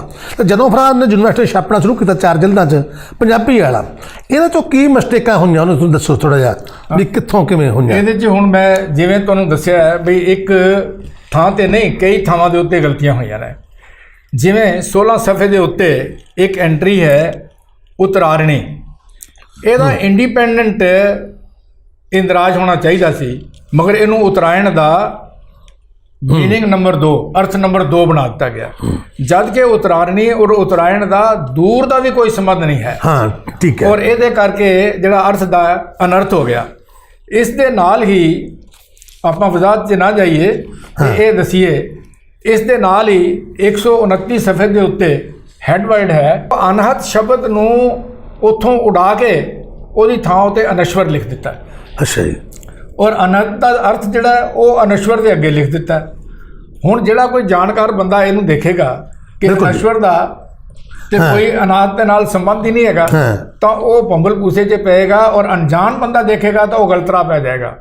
ਉਹ ਅਨਸ਼ਵਰ ਦਾ ਅਰਥ ਅਨਹਤ ਹੀ ਸਮਝ ਕੇ ਤੇ ਉਹ ਤੁਰ ਪਏਗਾ ਔਰ ਗਲਤ ਰਾਹ ਪਏ ਦਾ ਕੀ ਹਾਲ ਹੋਏਗਾ ਇਹ ਫਿਰ ਬਾਅਦ 'ਚ ਪਤਾ ਲੱਗੇਗਾ ਜਿਸ ਵੇਲੇ ਉਹਦੀ ਕਿਤੇ ਧਰਮ ਸਾਹਿਬ ਤਾਂ ਮੰਨ ਲਓ ਵੀ ਚੱਲ 2 ਥਾਵਾਂ ਤੇ ਮਿਸਟੇਕਾਂ ਆਈਆਂ। ਪ੍ਰੋਫੈਸਰ ਸਾਮ ਸਿੰਘ ਵੀ ਕੁਝ ਕਹਿਣਾ ਚਾਹੁੰਦੇ ਨੇ। ਧਵਨ ਸਾਹਿਬ ਮੈਂ ਹੋਰ ਚਾਹੁੰਦਾ ਕਿ ਜਿਹੜੇ ਦਰਸ਼ਕ ਨੇ ਉਹ ਸੱਚੀ ਮੁੱਚੀ ਸਮਝ ਸਕਣ, ਉਹਨਾਂ ਨੂੰ ਗੱਲ ਸਮਝ ਲੱਗ ਜੇ ਕਿ ਕਿੱਡੀ ਬੜੀ ਕੁਤਾਹੀ ਹੈ। ਤੁਸੀਂ ਗੱਲ ਉਤਰਾਇਣ ਤੇ ਉਤਰਾਰਣੀ ਦੀ ਗੱਲ ਕੀਤੀ ਹੈ, ਇਹਨੂੰ ਥੋੜਾ ਜਿਹਾ ਵਿਸਥਾਰ ਨਾਲ ਦੱਸੋ ਤਾਂ ਉਹਨਾਂ ਨੂੰ ਸਮਝ ਲੱਗੇ ਉਤਰਾਇਣ ਤੇ ਉਤਾਰਣੀ ਕਿੰਨਾ ਫਰਕ ਪੈਂਦਾ ਦੋਨਾਂ ਦਾ। ਜਿਹੜਾ ਲਫ਼ਜ਼ ਹੈਗਾ ਉਤਰਾਇਣ, ਇਹ 2 ਲਫ਼ਜ਼ਾਂ ਦਾ ਸੁਮੇਲ ਹੈ, ਉੱਤਰ ਅਤੇ ਐਣ। ਐਣ ਦਾ ਮਤਲਬ ਹੁੰਦਾ ਰਸਤਾ ਜਾਂ ਮੂਵਮੈਂਟ ਤੇ ਉੱਤਰ ਦਾ ਮਤਲਬ ਹੈ ਉੱਤਰ ਦਿਸ਼ਾ। ਹੁਣ ਜਿਹੜੀ ਸਾਨੂੰ ਇੱਕ ਨਜ਼ਰ ਆਉਂਦੀ ਹੈ ਸੂਰਜ ਦੀ ਮੂਵਮੈਂਟ ਅਸਲ ਵਿੱਚ ਨਹੀਂ ਹੈ, ਪਰ ਆਪਾਸੀ ਜਿਹੜੀ ਚਾਲ ਹੈ ਸੂਰਜ ਦੀ ਉਹ ਅਗਰ ਉੱਤਰ ਵੱਲ ਨੂੰ ਜਾਵੇ ਜਾਂ ਦੱਖਣ ਵੱਲ ਨੂੰ ਜਾਵੇ ਉਸ ਚਾਲ ਨੂੰ ਅਸੀਂ ਐਣ ਕਹਿੰਦੇ ਆ ਸੰਸਕ੍ਰਿਤ ਵਿੱਚ। ਜਦੋਂ ਉੱਤਰ ਵੱਲ ਉਹਦੀ ਮੂਵਮੈਂਟ ਹੁੰਦੀ ਹੈ ਤਾਂ ਉੱਤਰ ਜਮਾ ਐਣ ਉਤਰਾਇਣ ਬਣ ਜਾਂਦਾ। ਉਹਨੂੰ 6 ਮਹੀਨੇ ਲੱਗਦੇ ਨੇ ਉਹ ਜਿਹੜੀ ਚਾਲ ਉਹਦੀ ਉੱਤਰ ਵੱਲ ਨੂੰ ਪੂਰੀ ਹੁੰਦੀ ਹੈ। ਹੁਣ ਜਿਹੜੀ ਉਤਰਾਰਣੀ ਹੈ ਇੱਥੇ ਉੱਤਰ ਜਿਹੜਾ ਹੈ ਉਹ ਐਡਜੈਕਟਿਵ ਦੇ ਤੌਰ ਦੇ ਉੱਤੇ ਵਿਸ਼ੇਸ਼ਣ ਦੇ ਤੌਰ ਤੇ ਇਸਤੇਮਾਲ ਹੋਇਆ ਹੈ। ਉੱਤਰ ਦਾ ਮਤਲਬ ਹੈ ਉੱਪਰ ਵਾਲਾ। ਜਿਹੜਾ ਇਹਦੇ ਆਪੋਜ਼ਿਟ ਹੈ, ਇਹਦੇ ਉਲਟ ਜਿਹੜਾ ਸ਼ਬਦ ਇਸਤੇਮਾਲ ਹੁੰਦਾ ਹੈ ਉਹ ਹੁੰਦਾ ਅਧਰ, ਹੇਠਾਂ ਦਾ। ਤਾਂ ਉੱਤਰ ਅਰਣੀ, ਅਰਣੀ ਇੱਕ ਯੰਤਰ ਹੈ ਜਿਹੜਾ ਅਰਣੀ ਜਾਂ ਅਗਨੀਮੰਥ ਨਾਮੀ ਪੇੜ ਦੀ ਲੱਕੜ ਦੇ 2 ਟੁਕੜਿਆਂ ਦਾ ਬਣਿਆ ਹੁੰਦਾ ਔਰ ਪੁਰਾਤਨ ਸਮੇਂ ਦੇ ਵਿੱਚ ਇਹਦੇ ਨਾਲ ਯੱਗ ਵਾਸਤੇ ਪਵਿੱਤਰ ਅੱਗ ਜਿਹੜੀ ਹੈ ਉਹ ਪੈਦਾ ਕੀਤੀ ਜਾਂਦੀ ਸੀ। ਜਿਹੜਾ ਉੱਪਰ ਦਾ ਹਿੱਸਾ ਹੈ ਉਹਨੂੰ ਉਤਰਾਰਣੀ, ਉੱਤਰ ਜਮਾ ਅਰਣੀ, ਉਹ ਆ ਜਿਹੜਾ ਉਹ ਵੱਡਾ ਹੋ ਗਿਆ ਉਤਰਾਰਣੀ, ਔਰ ਜਿਹੜੀ ਥੱਲੇ ਵਾਲੀ ਲੱਕੜ ਹੈ ਉਹਨੂੰ ਅਧਰਾਰਣੀ। ਉੱਪਰ ਵਾਲੀ ਲੱਕੜ ਦੀ ਇੱਕ ਚੁੰਝ ਬਣੀ ਹੁੰਦੀ ਸੀ ਗੁੱਲੀ ਦੀ ਤਰ੍ਹਾਂ ਔਰ ਹੇਠਲੀ ਜਿਹੜੀ ਅਧਰਾਰਣੀ ਹੈ ਉਹਦੇ ਵਿੱਚ ਸੁਰਾਖ ਹੁੰਦਾ ਸੀ, ਉਹਦੇ ਵਿੱਚ ਉਸਨੂੰ ਫਸਾ ਕੇ ਮਦਾਨੀ ਦੀ ਤਰ੍ਹਾਂ ਉਸਨੂੰ ਜ਼ੋਰ ਨਾਲ ਢਿੱਕਦੇ ਸੀ ਔਰ ਜਿਹੜੀ ਉਹਦੇ ਨਾਲ ਰਗੜ ਦੇ ਨਾਲ ਜਿਹੜੀ ਗਰਮੀ ਪੈਦਾ ਹੁੰਦੀ ਸੀ ਉਹਦੇ ਤੋਂ ਅੱਗ ਜਿਹੜੀ ਸੀ ਉਹ ਪੈਦਾ ਕਰ ਲੈਂਦੇ। ਹਾਂਜੀ। ਸੋ ਇਸ ਕਰਕੇ ਜਿਹੜੇ ਕਿ ਸਮਝਣ ਦੇ ਬੱਚੇ ਉਤਰਾਇਣ ਤੇ ਉਤਰਾਰ ਨੂੰ ਸਮਝਣ ਲਈ ਜਿਹੜਾ ਵੀ ਕੋਈ ਪਾਠਕ ਉਹ ਅਰਥ ਹੀ ਨਹੀਂ ਬਣਦਾ, ਕੋਈ ਅਰਥ ਹੀ ਨਹੀਂ ਬਣਦਾ, ਅਨਰਥ ਹੋ ਗਿਆ। ਉਹ ਵੀ ਕੀ ਬਣ ਗਿਆ ਤਾਂ ਉਤਰਾਇਣ ਤੇ ਉਤਰਾਰਣੀ ਨੂੰ। ਔਰ ਬਿਲਕੁਲ ਉਸੇ ਤਰ੍ਹਾਂ ਹੀ ਜਿਵੇਂ ਅਨਹਤ ਤੇ ਅਨਾਥ। ਹਾਂ ਔਰ ਅਨਸ਼ਵਰ ਦਾ ਹਾਂ। ਇਹ ਵੀ ਅਨਰਥ ਹੋ ਗਿਆ। ਅਨਰਥ ਹੋ ਗਿਆ। ਇੱਕ ਥਾਂ ਤੇ ਨਹੀਂ, ਬੜੀਆਂ ਥਾਵਾਂ ਦੇ ਹਾਂ ਉਹੀ ਮੈਂ ਤੁਹਾਡੇ ਨਾਲ ਸਵਾਲ ਕਰਨ ਲੱਗਿਆ ਜੀ। ਵੀ ਪਤਾ ਅਸੀਂ ਅਖਬਾਰ ਦੇ ਵਿੱਚ ਵੀ ਪੜ੍ਹਿਆ ਵੀ ਇੱਕ ਪੇਜ ਵਿੱਚ 30 ਤੇ 35 ਮਿਸਟੇਕ ਜਿਹਨੇ ਕੋਈ ਵੱਡਾ ਪੇਜ ਆ, ਚਲੋ ਇਹ ਸਾਈਜ਼ ਦਾ ਤੇ ਵੀ ਜਾਂ ਇਸ ਸਾਈਜ਼ ਦਾ, ਵੀ ਇੱਕ ਪੇਜ ਦੇ ਵਿੱਚ 30 ਤੇ 35 ਮਿਸਟੇਕਾਂ ਨੇ ਤਾਂ ਸਾਨੂੰ ਇਹ ਗੱਲ ਪੜ੍ਹਨੀ। ਹਾਂਜੀ ਇਸ ਪੇਜ ਦੇ ਉੱਤੇ 10 15 ਗਲਤੀਆਂ ਹੈਗੀਆਂ ਨੇ। ਹਾਂਜੀ ਇਹਦੇ ਵਿੱਚ ਕੋਈ ਸ਼ੱਕ ਵਾਲੀ ਗੱਲ ਨਹੀਂ, ਕਿਉਂਕਿ ਪਿੱਛੇ ਜੇ ਯੂਨੀਵਰਸਿਟੀ ਨੇ ਜਿਹੜੇ ਇੱਕ ਐਕਸਪਰਟ ਕਮੇਟੀ ਬਣਾਈ ਹੋਈ ਹੈ, ਜਿਹਦੇ ਵਿੱਚ 10 ਮੈਂਬਰ ਨੇ, ਇੱਕ ਰਿਟਾਇਰ ਹੋ ਚੁੱਕਿਆ, ਹੁਣ 9 ਮੈਂਬਰ ਨੇ। ਉਹਦੇ ਵਿੱਚ 7 ਮੈਂਬਰ ਜਿਹੜੇ ਨੇ ਉਹ ਯੂਨੀਵਰਸਿਟੀ ਦੇ ਹੀ ਨੇ, ਔਰ ਇੱਕ ਉਹਨਾਂ ਦੇ ਵਿੱਚੋਂ ਸੈਨੇਟ ਦਾ ਮੈਂਬਰ ਹੈ। 2 ਜਿਹੜੇ ਮੈਂਬਰ ਨੇ ਉਹ ਬਾਹਰ ਦੇ ਨੇ। ਉਹ 2 ਮੈਂਬਰਾਂ ਦੇ ਅਪੋਜ਼ ਕਰਨ ਦੇ ਬਾਵਜੂਦ ਇੱਕ ਫੈਸਲਾ ਕਰ ਲਿਆ। ਉਹ ਫੈਸਲਾ 2-3 ਵਾਰੀ ਪਲਟਿਆ, ਔਰ ਉਹ ਫੈਸਲਾ ਇਹ ਕੀਤਾ ਕਿ ਊੜਾ, ਕੱਕਾ ਤੇ ਨੰਨਾ ਇਹ ਐਂਟਰੀਆਂ ਦੇ 10-10 ਸਫ਼ੇ ਜਿਹੜੇ ਨੇ, ਉਹਨਾਂ ਨੂੰ ਪਹਿਲੇ ਫੈਸਲਾ ਕੀਤਾ ਕਿ ਇਹਨੂੰ ਭਾਸ਼ਾ ਵਿਭਾਗ ਨਾਲ ਮਿਲਾਇਆ ਜਾਏ। ਫਿਰ ਦੂਜੀ ਮੀਟਿੰਗ 'ਤੇ ਕਹਿ ਦਿੱਤਾ ਜੀ, ਜਿਹੜਾ ਪ੍ਰੋਗਰਾਮ ਕੋਆਰਡੀਨੇਟਰ ਸੀ ਉਹਨੇ ਕਿਹਾ ਨਹੀਂ, ਮੈਂ ਤਾਂ ਇਹ ਤਿਆਰ ਕੀਤਾ ਹੈ, ਜਿਹੜਾ ਭਾਈ ਸਾਹਿਬ ਦੇ ਹੱਥ ਨਾਲ ਕਰੈਕਟਡ ਇੱਕ ਸਾਡੇ ਕੋਲ ਕਾਪੀ ਪਈ ਹੈ ਇਹਦੀ ਮਾਨਕੋਸ਼ ਦੀ, ਉਹਦੇ ਨਾਲ। ਤਾਂ ਉਹਨਾਂ ਨੇ ਫੈਸਲਾ ਕਰ ਲਿਆ ਬਈ ਇਹਨਾਂ ਨੂੰ 3 ਬਾਹਰ ਦੇ ਵਿਦਵਾਨਾਂ ਤੋਂ ਇਹ 10-10 ਸਫ਼ੇ ਜਿਹੜੇ ਨੇ ਚੈੱਕ ਕਰਾਏ ਜਾਣ। ਉਹਨਾਂ ਨੇ ਰਿਪੋਰਟ ਤਿਆਰ ਕਰਨੀ ਸੀ, ਤੇ ਮੇਰੇ ਮਨ 'ਚ ਆਇਆ ਮੈਂ ਵੀ ਕਰਕੇ ਦੇਖਾਂ ਕਿੰਨੀਆਂ ਕੁ ਗਲਤੀਆਂ ਨੇ। ਮੈਂ ਵੀ ਆਪਣੇ ਤੌਰ ਦੇ ਉੱਤੇ ਇਸ ਨੂੰ, ਜਿਹੜਾ ਉੱਥੇ ਕਾਪੀ ਪਈ ਹੋਈ ਹੈ ਮਾਨਕੋਸ਼ ਦੀ ਭਾਈ ਸਾਹਿਬ ਦੀ, ਜਿਹਨੂੰ ਕਹਿੰਦੇ ਨੇ ਹੱਥ ਦੀ ਕਰੈਕਟਡ ਹੈ, ਉਸ ਦੇ ਨਾਲ ਮਿਲਾ ਕੇ ਮੈਂ ਵੀ ਆਪਣੀ ਰਿਪੋਰਟ ਤਿਆਰ ਕੀਤੀ।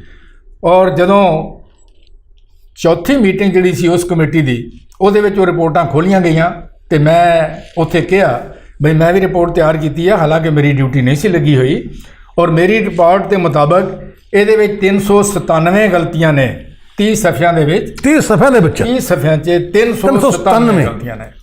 ਔਰ ਮੈਂ ਉਸ ਵੇਲੇ 10 ਗਲਤੀਆਂ ਤੋਂ ਵੱਧ ਇੱਕ ਸਫ਼ੇ ਦੇ ਹਾਂਜੀ, ਵਿੱਚ। ਮੈਂ ਉੱਥੇ ਪੇਸ਼ਕਸ਼ ਵੀ ਕੀਤੀ ਕਿ ਮੇਰੇ ਕੋਲ ਇਸ ਵੇਲੇ ਮੇਰੀ ਪੈਨ ਡਰਾਈਵ ਹੈਗੀ ਹੈ, ਉਹਦੇ ਵਿੱਚ ਸਾਰਾ ਕੁਝ ਹੈਗਾ, ਇਹ ਮੇਰੀ ਰਿਪੋਰਟ ਹੈ। ਔਰ ਇਸ ਰਿਪੋਰਟ ਨੂੰ ਤੁਸੀਂ ਵੇਖੋ, ਜਿਹੜੀ ਗਲਤੀ ਤੁਸੀਂ ਇੰਡੀਕੇਟ ਕਰਦੇ ਹੋ, ਮੈਂ ਤੁਹਾਨੂੰ ਉਹ ਕੰਪਿਊਟਰ ਦੀ ਸਕਰੀਨ ਤੇ ਦਿਖਾ ਦੇਣਾ ਬਈ ਇਹ ਗਲਤੀ ਉੱਥੇ ਹੈਗੀ ਹੈ। ਬੇਸ਼ੱਕ ਸਾਰੀਆਂ ਮੇਰੇ ਕੋਲੋਂ ਚੈੱਕ ਕਰਾ ਲਓ, ਪਰ ਉਹ ਕਿਸੇ ਨੇ ਉਸ ਵੇਲੇ ਮੇਰੀ ਇਹ ਜਿਹੜੀ ਪੇਸ਼ਕਸ਼ ਸੀ ਇਹ ਨਹੀਂ ਮਨਜ਼ੂਰ ਕੀਤੀ। ਮਗਰ 2 ਮਹੀਨੇ ਬਾਅਦ ਮੈਨੂੰ ਟੈਲੀਫੋਨ ਆਇਆ ਹੈਡ ਆਫ ਦੀ ਡਿਪਾਰਟਮੈਂਟ ਦਾ ਕਿ ਤੁਸੀਂ ਇਹ ਰਿਪੋਰਟ ਭੇਜ ਦਿਓ। ਮੈਂ ਕਿਹਾ ਆਪਣਾ ਤੁਸੀਂ ਈਮੇਲ ਮੈਨੂੰ ਐਡਰੈਸ ਭੇਜ ਦਿਓ। ਮੈਂ ਫਿਰ ਉਹਨਾਂ ਨੂੰ ਰਿਪੋਰਟ ਭੇਜ ਦਿੱਤੀ, ਔਰ ਹੁਣ ਉਹ ਮੰਨਦੇ ਨੇ ਕਿ ਉਹ 30 ਸਫ਼ਿਆਂ ਦੇ ਵਿੱਚ 397 ਗਲਤੀਆਂ ਨੇ। ਮੈਂ ਉਹਨਾਂ ਨੂੰ ਬੇਨਤੀ ਕੀਤੀ ਕਿ ਪਹਿਲੇ ਵੀ ਇੰਨੀਆਂ ਗਲਤੀਆਂ ਪੁਆਇੰਟ ਆਊਟ ਕਰ ਚੁੱਕੇ ਹਾਂ, ਔਰ ਇਹਨਾਂ ਗਲਤੀਆਂ ਦੇ ਨਾਲ ਇਹ ਕਿਤਾਬ ਦੇ ਵਿੱਚ ਹੀ ਜਾ ਨਹੀਂ ਸਕਦੀ। ਤੁਸੀਂ ਇਸ ਕਿਤਾਬ ਨੂੰ ਬੈਨ ਕੀਤਾ ਹੋਇਆ, ਬਿਹਤਰ ਇਹ ਹੈ ਕਿ ਇਸ ਨੂੰ ਡਿਸਟਰੋਏ ਕਰ ਦਿਓ, ਔਰ ਅਗਰ ਚਾਹੁੰਦੇ ਹੋ ਤਾਂ ਇਹਦੇ 2-2 4-4 ਜਿਹੜੇ ਸੈੱਟ ਨੇ ਉਹ ਰੱਖ ਲਓ। ਜਦੋਂ ਯੂਨੀਵਰਸਿਟੀ ਇਸ ਨੂੰ ਛਾਪਣਾ ਚਾਹੇ ਤਾਂ ਇਹਨਾਂ ਨੂੰ ਦਰੁਸਤ ਕਰਾ ਕੇ ਇਹਨਾਂ ਨੂੰ ਛਾਪ ਲਵੇ। ਪਰ ਉਹ ਇਸ ਗੱਲ ਤੇ ਬਜ਼ਿੱਦ ਸੀ ਕਿ ਅਸੀਂ ਇਹ ਚਾਰੋਂ ਜਿਹੜੇ ਵਾਲੀਅਮ ਨੇ ਇਹਨਾਂ ਨੂੰ ਚੈੱਕ ਕਰਾਉਣਾ ਹੈ, ਕਿਉਂਕਿ ਇਹ ਸਿਰਫ ਇੱਕ ਜਿਹੜੇ ਨਮੂਨੇ ਨੇ, ਇਹਦੇ ਤੌਰ ਦੇ ਉੱਤੇ ਅਸੀਂ ਚੈੱਕ ਕਰਾਇਆ ਹੈ। ਜਿਹੜੇ ਰੈਂਡਮ ਸੈਂਪਲ ਨੇ ਉਹ ਚੈੱਕ ਕਰਾਏ ਨੇ। ਮੈਂ ਉਹਨਾਂ ਨੂੰ ਇਹ ਕਿਹਾ ਕਿ ਦੁਨੀਆ ਦੇ ਵਿੱਚ ਰੈਂਡਮ ਸੈਂਪਲ ਦੇ ਆਧਾਰ ਦੇ ਉੱਤੇ ਲੋਕਾਂ ਨੂੰ ਸਜ਼ਾ ਹੁੰਦੀ ਹੈ, ਔਰ ਇਸ ਤਰ੍ਹਾਂ ਦੀ ਸਜ਼ਾ ਜਿਸ ਬੰਦੇ ਨੂੰ ਹੋਈ ਹੋਵੇ, ਕੋਈ ਵੀ ਬੰਦਾ ਅੱਜ ਤੋੜੀ ਕਿਸੇ ਲਾ ਕੋਰਟ ਵਿੱਚ ਨਹੀਂ ਗਿਆ ਇਹ ਪਲੀ ਲੈ ਕੇ ਕਿ ਮੈਨੂੰ ਤੇ ਜੀ ਇਹਨਾਂ ਨੇ ਸਿਰਫ ਰੈਂਡਮ ਜਿਹੜੇ ਸੈਂਪਲ ਨੇ ਉਹਨਾਂ ਨੂੰ ਚੈੱਕ ਕਰਕੇ ਸਜ਼ਾ ਦੇ ਦਿੱਤੀ ਹੈ। ਮੇਰਾ ਸਾਰਾ ਸਟਾਕ ਤੇ ਚੈੱਕ ਨਹੀਂ ਕੀਤਾ, ਤੇ ਤੁਹਾਡੇ ਤੇ ਰੈਂਡਮ ਸੈਂਪਲ 3 ਵਾਲੀਅਮ ਦੇ, ਊੜਾ ਪਹਿਲੇ 'ਚ ਹੈ, ਕੱਕਾ ਦੂਜੇ 'ਚ ਹੈ, ਨੰਨਾ ਤੀਜੇ 'ਚ ਹੈ। ਤੁਹਾਡੇ ਤੇ 3 ਜਿਹੜੇ 4 ਵਾਲੀਅਮ ਦਾ ਸੈੱਟ ਹੈ, ਔਰ 3 ਵਾਲੀਅਮ ਅਲੱਗ-ਅਲੱਗ ਅੱਖਰਾਂ ਦਾ। ਹਾਂ, ਔਰ 3 ਵਾਲੀਅਮ ਜਿਹੜੇ ਨੇ ਉਹ ਤੇ ਇਹਦੇ ਤੇ ਸਾਬਤ ਹੋ ਗਏ ਨੇ ਬਈ ਇਹ ਗਲਤੀਆਂ ਨਾਲ ਭਰਪੂਰ ਨੇ। ਨਾ ਇਹ ਗਲਤੀਆਂ ਇਹਨਾਂ ਵਿੱਚ ਠੀਕ ਹੋ ਸਕਦੀਆਂ ਨੇ, ਨਾ ਇਹ ਵੇਚੇ ਜਾ ਸਕਦੇ ਨੇ। ਹਾਂਜੀ, ਤੇ ਫਿਰ ਇਹਨਾਂ ਨੂੰ ਇੱਥੇ ਰੱਖ ਕੇ ਕੀ ਕਰੋਗੇ? ਉਹ ਕਹਿੰਦੇ ਨੇ ਜੀ ਸਾਰੀਆਂ ਗਲਤੀਆਂ ਅਸੀਂ ਮਾਰਕ ਕਰਵਾਉਣੀਆਂ। ਉੱਥੇ ਇਹ ਵੀ ਬੇਨਤੀ ਕੀਤੀ ਗਈ ਕਿ ਤੁਸੀਂ ਸਾਰੀਆਂ ਗਲਤੀਆਂ ਦੇ ਉੱਤੇ ਇੰਨਾ ਖਰਚਾ ਕਰਕੇ ਇਸ ਵੇਲੇ ਕੀ ਕਰੋਗੇ? ਤੁਹਾਡੀ ਯੂਨੀਵਰਸਿਟੀ ਕੋਲ ਤਨਖਾਹ ਦੇਣ ਨੂੰ ਤੇ ਪੈਸੇ ਨਹੀਂ ਹੈਗੇ। ਮਗਰ ਉਹ ਇਸ ਗੱਲ ਤੇ ਬਜ਼ਿੱਦ ਰਹੇ, ਤੇ ਇਸ ਦੇ ਉੱਤੇ ਮੈਂ ਆਪਣੀ ਡਿਸੈਂਟ ਉਹਨਾਂ ਨੂੰ ਕਿਹਾ ਨੋਟ ਕਰ ਲਓ, ਮੈਂ ਤੁਹਾਡੇ ਨਾਲ ਸਹਿਮਤ ਨਹੀਂ। ਉਸ ਤਰ੍ਹਾਂ ਤੁਹਾਡੀ ਗੱਲ ਵਿਚਕਾਰ ਹੈ ਜੀ, ਵੀ ਉਸ ਤਰ੍ਹਾਂ ਉਹ ਗਲਤੀਆਂ ਕੰਪਿਊਟਰ ਕਾਪੀ ਤੇ ਕੋਲ ਹੋਊਗੀ, ਸੌਫਟ ਕਾਪੀ ਜੀ, ਉਹ ਜਿਹੜੀਆਂ ਗਲਤੀਆਂ ਮਾਰਕ ਕਰਵਾ ਕੇ ਚਾਰੇ ਵੱਲੋਂ ਨੇ ਉਹ ਦੁਬਾਰਾ ਉਹ 'ਚ ਕੰਪਿਊਟਰ ਤੇ ਗਲਤੀਆਂ ਲਾਉਣੀਆਂ ਹੁਣ ਇਸ ਕਰਕੇ ਚਾਹੁੰਦੇ ਹੁਣ ਉਹ ਨਹੀਂ, ਜੇ ਉਹ ਗਲਤੀਆਂ ਲਾਣੀਆਂ ਚਾਹੁੰਦੇ ਹੋਣ ਇਹਨੂੰ ਦੁਬਾਰਾ ਜਿਹੜੀਆਂ- ਸੋਧਿਆ ਹੋਇਆ ਛਾਪ ਸਕਦੇ ਪਰ ਆ। ਜਿਹੜੀਆਂ ਗਲਤੀਆਂ ਵਾਲੀਆਂ ਨੇ ਪਿਆ ਹੋਏ, ਇਹਨਾਂ ਕੋਲ ਸੈੱਟ ਇੰਨਾ ਪਿਆ, ਢੇਰ ਲੱਗਾ ਹੈ, ਹਾਂਜੀ, ਹਾਂਜੀ। ਉਹਨਾਂ ਦਾ ਕੀ ਕਰਨਾ ਹੈ? ਹਾਂ ਠੀਕ ਹੈ। ਇਹਦਾ ਉਹਨਾਂ ਕੋਲ ਜਵਾਬ ਕੋਈ ਨਹੀਂ। ਹਾਂ, ਇਹਨੂੰ ਡਿਸਟਰਾਏ ਕਰਨਾ ਜਾਂ ਵੇਚਣਾ। ਇਹਨੂੰ ਡਿਸਟਰੋਏ ਕਰਨਗੇ ਹਾਂ। ਤਾਂ ਜਿਹੜਾ ਦੁਬਾਰਾ ਵੇਚਣ ਦੀ ਜਿਹੜੀ ਇੱਕ ਖਦਸ਼ਾ ਹੈ ਉਹ ਖਤਮ ਹੋ ਸਕਦਾ ਹੈ। ਹਾਂ ਬਿਲਕੁਲ ਠੀਕ ਤੇ ਹੈ। ਜੇ ਉਹਨੂੰ ਡਿਸਟਰੋਏ ਨਹੀਂ ਕਰਨਗੇ, ਕੱਲ ਨੂੰ ਕੋਈ ਇਹਨੂੰ ਚੋਰੀ ਛਿਪੇ ਵੇਚਦਾ ਰਹੇ ਜਾਂ ਇਹਦੀਆਂ ਹੋਰ ਕਿਸੇ ਤਰੀਕੇ ਨਾਲ ਇਹਨੂੰ ਯੂਜ਼ ਕਰ ਲਵੇ, ਮਿਸਯੂਜ਼ ਕਰ ਲਵੇ, ਤਾਂ ਉਹਨੂੰ ਖਤਮ ਕਰਨ ਵਾਸਤੇ ਬੈਸਟ ਇਹੋ ਹੀ ਹੈ, ਸਭ ਤੋਂ ਵਧੀਆ ਇਹੋ ਹੀ ਚੀਜ਼ ਹੈ ਕਿ ਜਿਹੜੀ ਚੀਜ਼ ਗਲਤ ਹੈ ਤੁਹਾਡੇ ਕੋਲ, ਉਹ ਇਸਤੇਮਾਲ ਨਹੀਂ ਕੀਤੀ ਜਾ ਸਕਦੀ। ਹਾਂ, ਉਹ ਇੱਕ ਕਾਪੀ ਨੇ ਗਲਤੀਆਂ ਲਵਾ ਕੇ ਤੁਸੀਂ ਕੰਪਿਊਟਰ ਤੇ ਸੋਧ ਕਰ ਸਕਦੇ ਹੋ ਉਹਦੀਆਂ। ਉਹ ਹੀ ਮੈਂ ਕਿਹਾ, ਹਾਂ ਬਈ। ਇੱਕ ਕਾਪੀ ਦੀ ਬਜਾਏ ਤੁਸੀਂ ਉਹਦੇ 2-2 4-4 ਸੈੱਟ ਰੱਖ ਲਓ। ਹਾਂ, ਦੋ ਚਾਰ ਪੰਜਾਬੀ ਤੇ- ਪੰਜਾਬੀ ਤੇ ਰੱਖ ਲਓ ਸੈੱਟ, ਹਾਂ। ਅੰਗਰੇਜ਼ੀ ਤੇ ਰੱਖ ਲਓ ਸੈੱਟ। ਹਾਂਜੀ, ਹਾਂਜੀ। ਜਦੋਂ ਤੁਸੀਂ ਇਹਨੂੰ ਛਾਪਣਾ ਚਾਹੁੰਦੇ ਹੋ, ਉਦੋਂ ਇਹਨੂੰ ਠੀਕ ਕਰਾ ਲੈਣਾ, ਉਦੋਂ ਫਿਰ ਛਾਪ। ਆਹ ਲਓ ਫਿਰ ਛਾਪ ਦਿਓ। ਇੱਕ ਹੋਰ ਬੇਨਤੀ ਹੈ ਹਾਂਜੀ, ਕਿ ਜਿਹੜਾ ਹਿੰਦੀ ਵਾਲਾ ਹੈ, ਉਹ ਪਰ ਆਪਾਂ ਬਾਅਦ ਚ ਆਉਣੇ ਆ, ਠੀਕ। ਪਰ ਪਹਿਲਾਂ ਇਹਦੇ ਚ ਗੱਲ ਹਾਂਜੀ, ਕੰਪਲੀਟ ਕਰ ਲਗੇ ਹਾਂਜੀ। ਵੀ ਚਲੋ ਹੁਣ ਇਹਦਾ ਜਿਹੜਾ ਪੰਜਾਬੀ ਵਾਲਾ ਗਾ ਜੀ, ਇਹ ਉੱਥੇ ਗੱਲ ਖੜੇ ਰਹਿ ਗਈ ਜਾਂ ਮੰਨ ਲਓ ਕੋਈ ਗੱਲ ਫਿਰ ਗਾਂ ਤੁਰੀ ਕੀ ਬਣਿਆ ਦਾ ਨਾ ਗੱਲ ਤਾਂ ਹੁਣ ਇੱਥੇ ਪੰਜਾਬੀ ਉਹਦੀ ਗੱਲ ਕਰ ਲਗੇ ਆਪਾਂ ਪੰਜਾਬੀ ਜਿਹੜਾ ਉਹ ਛਪਿਆ। ਗੱਲ ਤਾਂ ਇਹੀ ਹੈ ਕਿ ਉਹਨਾਂ ਨੇ 20 ਮਾਰਚ ਨੂੰ ਮੀਟਿੰਗ ਹੋਈ ਸੀ। ਹਾਂਜੀ। ਉਹਦੇ 'ਚ ਫੈਸਲਾ ਕੀਤਾ ਕਿ ਅਸੀਂ ਇਹਦੀਆਂ ਗਲਤੀਆਂ ਜਿਹੜੀਆਂ ਨੇ ਪੂਰੇ ਦੇ ਪੂਰੀ ਹਰ ਸਫੇ ਦੇ ਉੱਤੇ ਗਲਤੀਆਂ ਜਿਹੜੀਆਂ ਨੇ ਉਹ ਮਾਰਕ ਕਰਾਵਾਂਗੇ। ਕਿਉਂ ਠੀਕ ਹੈ ਜੀ। ਕਰਾਣਗੇ, ਕੀ ਮਨਸ਼ਾ ਹੈ, ਹਾਂਜੀ ਇਹ ਯੂਨੀਵਰਸਿਟੀ ਦੱਸ ਸਕਦੀ ਹੈ। ਠੀਕ ਹੈ ਜੀ। ਅੱਛਾ, ਮੇਰਾ ਇੱਕ ਸਵਾਲ ਹੈ, ਕਿਉਂਕਿ ਮਹਾਨ ਕੋਸ਼ ਅਸੀਂ ਪਹਿਲਾਂ ਵੀ ਗੱਲ ਕਰ ਚੁੱਕੇ ਹਾਂ ਕਿ ਵਿਸ਼ਵ ਕੋਸ਼ ਦੇ ਬਰਾਬਰ ਹੈ। ਇਹਦੇ ਵਿੱਚ ਇਕੱਲਾ ਲੈਂਗੁਏਜ ਨਹੀਂ, ਇਕੱਲਾ ਲਿਟਰੇਚਰ ਨਹੀਂ, ਇਹਦੇ ਵਿੱਚ ਇਤਿਹਾਸ ਵੀ ਹੈ, ਸਾਡਾ ਵਿਵਹਾਰਕਤਾ ਵੀ ਹੈ। ਇਹਦੇ ਵਿੱਚ ਬਹੁਤ ਸਾਰਾ ਜਿਹੜਾ ਮੈਂ ਤੁਹਾਡੀ ਗੱਲ ਹੀ ਕਰਦਾ ਮੈਡੀਸਨ ਦਾ ਉਹ ਵੀ ਮੈਡੀਸਨ ਵੀ ਦਵਾਈਆਂ ਵੀ ਆ, ਸਾਰਾ ਕੁਝ ਹੀ ਮੈਡੀਸਨ ਦਾ ਹੈ ਬਹੁਤ ਵੀ ਹਰ ਜੀਵਨ ਦਾ ਹਰ ਪੱਖੇ ਦੇ ਵਿੱਚ ਆ ਗਿਆ। ਇਸ ਕਰਕੇ ਮੇਰਾ ਜਿਹੜਾ ਸਵਾਲ ਤੁਹਾਨੂੰ ਹੈ ਕਿ ਤੁਹਾਨੂੰ ਜਿਹੜੀਆਂ ਗਲਤੀਆਂ ਨੇ ਕਿ ਉਹ ਇਹਨਾਂ ਫੀਲਡਾਂ ਜਿਵੇਂ ਹੁਣ ਦਵਾਈਆਂ ਵਾਲੇ ਜਿਹੜੇ ਨੁਕਸੇ ਉੱਥੇ ਵੀ ਲੱਭਦੀਆਂ ਗਲਤੀਆਂ, ਜਾਂ ਜਿਹੜੀ ਭਾਸ਼ਾ ਜਾਂ ਗੁਰਬਾਣੀ ਦੇ ਭਾਸ਼ਾ ਦੇ ਸੰਦਰਭ ਦੇ ਵਿੱਚ ਉੱਥੇ ਲੱਭਦੀਆਂ ਨੇ, ਜਾਂ ਵਿਆਕਰਨ ਦੇ ਤੌਰ ਤੇ ਲੱਭਦੀਆਂ ਨੇ, ਜਾਂ ਭਾਸ਼ਾ ਵਿਗਿਆਨੀਆਂ ਦੀ ਘਾਟ ਦੇ ਤੌਰ ਤੇ ਕਿੱਥੇ ਲੱਭਦੀਆਂ ਨੇ। 5 ਤਰ੍ਹਾਂ ਦੀਆਂ ਮਤਲਬ ਦਿਮਾਗ ਤੋਂ ਮੇਰੀ ਬੇਨਤੀ ਹੈ ਹਾਂਜੀ। ਕਿ ਇਹਦੇ ਵਿੱਚ ਹਰ ਤਰ੍ਹਾਂ ਦੀ ਗਲਤੀ ਹੈ, ਸਾਰੇ ਫੀਲਡਾਂ ਦੇ ਸਾਰੇ ਫੀਲਡਾਂ 'ਚ ਗਲਤੀਆਂ ਨੇ। ਕੋਈ ਵੀ ਇਹਦੇ ਵਿੱਚ ਐਸਾ ਐਸਪੈਕਟ ਨਹੀਂ ਜਿਹਦੇ ਵਿੱਚ ਗਲਤੀਆਂ ਨਾ ਹੋਣ। ਠੀਕ ਹੈ। ਕਾਰਨ ਉਹਦਾ ਇਹ ਹੈ ਕਿ ਇਹਨੂੰ ਕਿਸੇ ਨੇ ਧਿਆਨ ਹੀ ਨਹੀਂ ਦਿੱਤਾ ਬਈ ਇਹ ਇਤਨੀ ਇੰਪੋਰਟੈਂਟ ਕਿਤਾਬ ਹੈ, ਇਹ ਡਿਕਸ਼ਨਰੀ ਹੈ ਔਰ ਇਹਦਾ ਸਟੈਂਡਰਡ ਹੈ 0 ਐਰਰ। ਹਾਂ, ਜ਼ੀਰੋ ਇਹਦੇ 'ਚ ਗਲਤੀ ਹੋਣੀ ਨਹੀਂ ਚਾਹੀਦੀ, ਬਿਲਕੁਲ। ਕਿਉਂਕਿ ਲੋਕਾਂ ਨੇ ਇਹਨੂੰ ਕੰਸਲਟ ਕਰਨਾ ਹੈ। ਇਹ ਇੱਕ ਰਾਹ ਦਸੇਰੀ ਕਿਤਾਬ ਹੈ, ਇਹ ਆਮ ਕਿਤਾਬ ਕੋਈ ਨਾਵਲ ਜਾਂ ਕਹਾਣੀਆਂ ਦੀ ਕਿਤਾਬ ਥੋੜੀ ਹੈ। ਵੀ ਪਾਸੇ ਰੱਖ ਦੇਣੀ ਹੈ। ਇਹਦੇ ਵੱਲ ਕਿਸੇ ਨੇ ਧਿਆਨ ਹੀ ਅੱਛਾ, ਨਹੀਂ। ਇਹਦੇ ਵਿੱਚੋਂ ਤਬਨ ਸਾਹਿਬ ਗੱਲ ਹੋਰ ਆ, ਕਈ ਵਾਰ ਨਾ ਜਦੋਂ ਹੁਣ ਆਮ ਤੌਰ ਤੇ ਜਿਹੜੀ ਅਣਗਹਿਲੀ ਜਿੱਥੇ ਹੁੰਦੀ ਆ, ਉਹ ਪ੍ਰੂਫ ਰੀਡਿੰਗ ਵਿੱਚ ਗਲਤੀ ਬਹੁਤ ਹੁੰਦੀ ਆ। ਜਦੋਂ ਕੰਪਿਊਟਰ ਟਾਈਪ ਕਰਦਾਗਾ, ਪ੍ਰੂਫ ਰੀਡਰ ਗਲਤੀ ਕਰ ਦਿੰਦੇ ਨੇ। ਇਹ ਪ੍ਰੂਫ ਰੀਡਰ ਦੀਆਂ ਗਲਤੀਆਂ ਨੇ ਜਾਂ ਇਹ ਜਿਹੜੇ ਐਡੀਟਰ ਨੇ, ਟਰਾਂਸਲੇਟਰ ਨੇ, ਉਹਨਾਂ ਦੀਆਂ ਗਲਤੀਆਂ ਨੇ? ਇਹ ਤੁਸੀਂ ਮਤਲਬ ਕਿਵੇਂ ਸਮਝਦੇ ਹੋ? ਮੈਂ ਤੁਹਾਡੀ ਗੱਲ ਦਾ ਜਵਾਬ ਦੇਣ ਤੋਂ ਪਹਿਲਾਂ ਹਾਂ। ਜਿਹੜੀ ਗੱਲ ਤੁਸੀਂ ਪੁੱਛੀ ਸੀ ਬਈ ਇਹ ਕਿਹੜੇ ਫੀਲਡ ਦੇ ਵਿੱਚ ਗਲਤੀਆਂ, ਹਾਂਜੀ ਹਾਂ, ਉਹ ਜਿਹੜੀ ਇਹਨਾਂ ਨੇ 30 ਸਫੇ ਚੈੱਕ ਕਰਾਏ ਨੇ ਊੜਾ ਕੱਕਾ ਨੰਨਾ ਦੇ, ਹਾਂਜੀ, ਉਹਦੇ ਵਿੱਚ 17 ਕਿਸਮ ਦੀਆਂ ਗਲਤੀਆਂ ਨੇ। 17 ਕਿਸਮ ਦੀਆਂ? ਵਾਹ ਜੀ ਵਾਹ। ਮੈਂ ਜਿਹੜੀ ਰਿਪੋਰਟ ਤਿਆਰ ਕੀਤੀ ਹੈ, 17 ਕਿਸਮ ਦੀਆਂ ਗਲਤੀਆਂ ਨੇ ਔਰ 397 ਗਲਤੀਆਂ ਨੇ। 397 ਹਾਂਜੀ, 30 ਸਫ਼ਿਆਂ 'ਚ। 30 ਸਫੇ 'ਚ। ਇਹ ਤਾਂ ਮਤਲਬ ਇਹ ਫਿਰ ਜਿਵੇਂ ਪੰਜਾਬੀ 'ਚ ਪੈਸੇ ਸ਼ਬਦ ਵਰਤਣਾ ਚਾਹੀਦਾ ਵੀ ਆਵਾ ਹੀ ਊਤ ਗਿਆ। ਇਹ ਤਾਂ ਕੋਈ ਹੋ ਹੀ ਨਹੀਂ ਵੀ ਜਿਹਨੂੰ ਤੁੱਥ ਮੁੱਥ ਕਰਕੇ ਵੀ ਜਿਵੇਂ ਆਉਂਦਾ ਚਲੋ ਚੱਲਣ ਦਿਓ, ਕਿਹੜਾ ਕਿਸੇ ਨੇ ਪੁੱਛਣਾ ਸੀ। ਫਿਰ ਤਾਂ ਇਹੀ ਕਹਿ ਸਕਦੇ ਹਾਂ ਅਸੀਂ। ਮੈਂ ਹੁਣ ਛੋਟੀ ਜਿਹੀ ਬੇਨਤੀ ਕਰਾਂ। ਹਾਂਜੀ ਬਈ ਸਨ 1930 ਵਿੱਚ ਹਾਂਜੀ। ਲੈਟਰ ਪ੍ਰੈਸ ਵਿੱਚ ਇਹ ਛਪੀ ਕਿਤਾਬ। ਬਿਲਕੁਲ ਸੁਦਰਸ਼ਨ ਪ੍ਰੈਸ ਛਪਿਆ, ਲਾਲਾ ਧਨੀ ਰਾਮ ਚਾਤਰਕ ਨੇ। ਇੱਕ ਅੱਖਰ ਇੱਕ ਮਾਤਰਾ ਹੱਥ ਨਾਲ ਜੋੜਨਾ ਪੈਂਦਾ ਸੀ। ਜਿਹਨੂੰ ਕਹਿੰਦੇ ਵੀ ਸਰੋਂ ਦੇ ਦਾਣੇ ਇਕੱਠੇ ਕਰਨੇ ਤੇ ਬਾਅਦ ਚ ਖੰਡਾਉਣੇ ਆ। ਬਿਲਕੁਲ। ਉਹ ਉਸ ਤਰ੍ਹਾਂ ਕਰਨ ਦੇ ਬਾਵਜੂਦ ਇਤਨੇ ਵਧੀਆ ਤਰੀਕੇ ਨਾਲ ਉਦੋਂ ਉਹ ਕਿਤਾਬ ਛਪੀ ਸੀ। ਹਾਂ ਜੀ ਹਾਂ, ਬਿਲਕੁਲ। ਤੇ ਉਹ ਆਪਣੇ ਕੋਲ ਮੌਜੂਦ ਨਹੀਂ, ਠੀਕ ਹੈ। ਖਰਾਬੀ ਬਹੁਤ ਵਧੀਆ ਛਪੀ ਆ। ਭਾਸ਼ਾ ਭਾਗ ਨੇ ਜਿਹੜਾ ਛਾਪਿਆ ਜੀ, ਉਹਦੀ ਫੋਟੋ ਕਾਪੀ ਕਰਕੇ ਅਪਸੈਟ ਤੇ ਛਾਪਿਆ ਸੀ। ਕਿਉਂਕਿ ਭਾਸ਼ਾ ਵਿਭਾਗ ਨੇ ਆਪ ਸਰੋਤਿਆਂ ਨੂੰ ਦੱਸ ਦਈਏ ਕਿ ਜਦੋਂ ਭਾਸ਼ਾ ਵਿਭਾਗ ਨੇ ਪਹਿਲੇ 1960 ਦੇ ਵਿੱਚ ਮਾਨ ਕੋ ਛਾਪਿਆ, ਉਦੋਂ ਜਿਹੜਾ ਪਹਿਲਾ 4 ਵੱਲੋਂ ਛਪਿਆ ਸੀ ਐਡੀਸ਼ਨ, ਉਸੇ ਨੂੰ ਉਹਨਾਂ ਨੇ ਆਫਸੈਟ ਤਕਨੀਕ ਆ ਗਈ ਸੀ, ਉਹਦੀ ਫੋਟੋ ਖਿੱਚ ਕੇ, ਉਹਨਾਂ ਪੇਜਾਂ ਦੀ ਫੋਟੋ ਖਿੱਚ ਕੇ ਛੋਟੇ ਕਰਕੇ ਉਹਨੇ ਇਸ ਸਾਈਜ਼ 'ਚ ਲਿਆਂਦਾ ਸੀਗਾ। ਉਹਨੇ ਆਪ ਕੰਪੋਜ਼ ਨਹੀਂ ਸੀ ਕਰਾਇਆ, ਜਿਸ ਕਰਕੇ ਉਹ ਗਲਤੀਆਂ ਨਹੀਂ ਹੋਣੀਆਂ, ਗਲਤੀਆਂ ਹੈ ਨਹੀਂ। ਪਹਿਲਾਂ ਜਿਹੜਾ 1930 ਛਪਿਆ ਹੱਥਾਂ ਨਾਲ ਜੋੜ ਕੇ ਦੇਖੋ ਕਿੰਨੀ ਐਕੂਰੇਸੀ, ਕਿੰਨੀ ਉਹਨਾਂ ਬੰਦੇ ਨੇ ਮਿਹਨਤ ਕੀਤੀ ਹੋਊ, ਸਾਧਨਾ ਕੀਤੀ ਹੋਊ। ਪਹਿਲੀ ਗੱਲ ਧੰਨ ਉਹ ਕੰਪੋਜ਼ਿਟਰ ਜਿਹੜਾ ਸਾਲਾਂ ਬੱਧੀ ਲੱਗੇ ਹੋਣਗੇ ਐਡੇ ਗ੍ਰੰਥ ਨੂੰ ਛਾਪਣ ਤੇ ਧੰਨ ਉਹ ਪ੍ਰੂਫ ਰੀਡਰ ਜਿੰਨੇ ਉਦੋਂ ਹੁਣ ਤਾਂ ਕੰਪਿਊਟਰ 'ਤੇ ਲਾ ਲੈਣ ਸਿੱਧੀਆਂ ਗਲਤੀਆਂ, ਉਸ ਵਕਤ ਸਾਡੇ ਅੱਜ ਦਾ ਨੌਜਵਾਨ ਨਹੀਂ ਜਾਣਦੇ ਜਾਂ ਲੋਕ ਨਹੀਂ ਜਾਣਦੇ, ਉਹਨੂੰ ਗੈਲੀ ਪ੍ਰੂਫ ਕਿਹਾ ਜਾਂਦਾ ਸੀ। ਫਰਮੇ ਕੱਢੇ ਜਾਂਦੇ ਸੀਗੇ, ਐਂ ਅੱਖਰ ਰੱਖ ਕੇ ਉੱਤੇ ਕਾਗਜ਼ ਰੱਖ ਕੇ ਉਹਦਾ ਰੂਲਾ ਫੇਰ ਕੇ ਫਿਰ ਉਹ ਅੱਖਰ ਛਪ ਜਾਂਦੇ ਸੀਗੇ। ਉਹ ਫਿਰ ਅੱਖਰ 'ਚ ਕਈ ਵਾਰੀ ਕੋਈ ਛਾਹੀ ਘੱਟ ਲੱਗਣੀ, ਕੋਈ ਹੋਰ ਆ, ਤਾਂ ਵੀ ਉਹ ਗਲਤੀਆਂ ਲਾਉਂਦੇ ਸੀ ਪ੍ਰੂਫ ਰੀਡਰ, ਨਿਗਾਹ ਖਤਮ ਹੋ ਜਾਂਦੀ ਸੀਗੀ ਉਹਨਾਂ ਅੱਖਰਾਂ 'ਤੇ। ਫਿਰ ਉਹ ਲਾਣਾ, ਫਿਰ ਉਹ ਰੱਖਣਾ, ਫਿਰ ਜਿਹੜੇ ਕੰਪੋਜੀਟਰ ਸੀ ਉਹਨਾਂ ਨੇ ਫਿਰ ਉਹ ਅੱਖਰ ਬਦਲਣੇ, ਫਿਰ ਉਹ ਗੈਲੀ ਪ੍ਰੂਫ ਕੱਢਣੇ ਰੱਖ ਕੇ ਉਹਨੂੰ, ਕੋਈ ਹੋਰ ਤਕਨੀਕ ਨਹੀਂ ਸੀ। ਉੱਤੇ ਰੱਖ ਕੇ ਕਾਗਜ਼ ਫਰਮੇ ਦੇ ਉੱਤੇ ਰੂਲਾ ਫਿਰ ਕੇ ਛਾਹੀ ਲਾ ਕੇ ਉਹ ਕਾਗਜ਼ 'ਤੇ ਛਪਦਾ ਸੀ। ਇੰਨੀ ਮਿਹਨਤ ਦਾ ਕੰਮ ਸੀ। ਸਲਾਮ ਉਹਨਾਂ ਲੋਕਾਂ ਦੀ ਮਿਹਨਤ ਨੂੰ ਵੀ ਜਿਨ੍ਹਾਂ ਨੇ ਐਡਾ ਵੱਡਾ ਮਹਾਨ ਗ੍ਰੰਥ 4 ਵੋਲੀਅਮਾਂ ਦੇ ਵਿੱਚ ਇੱਕ ਵੀ ਗਲਤੀ ਤੋਂ ਬਿਨਾਂ ਛਾਪਿਆ ਗਾ।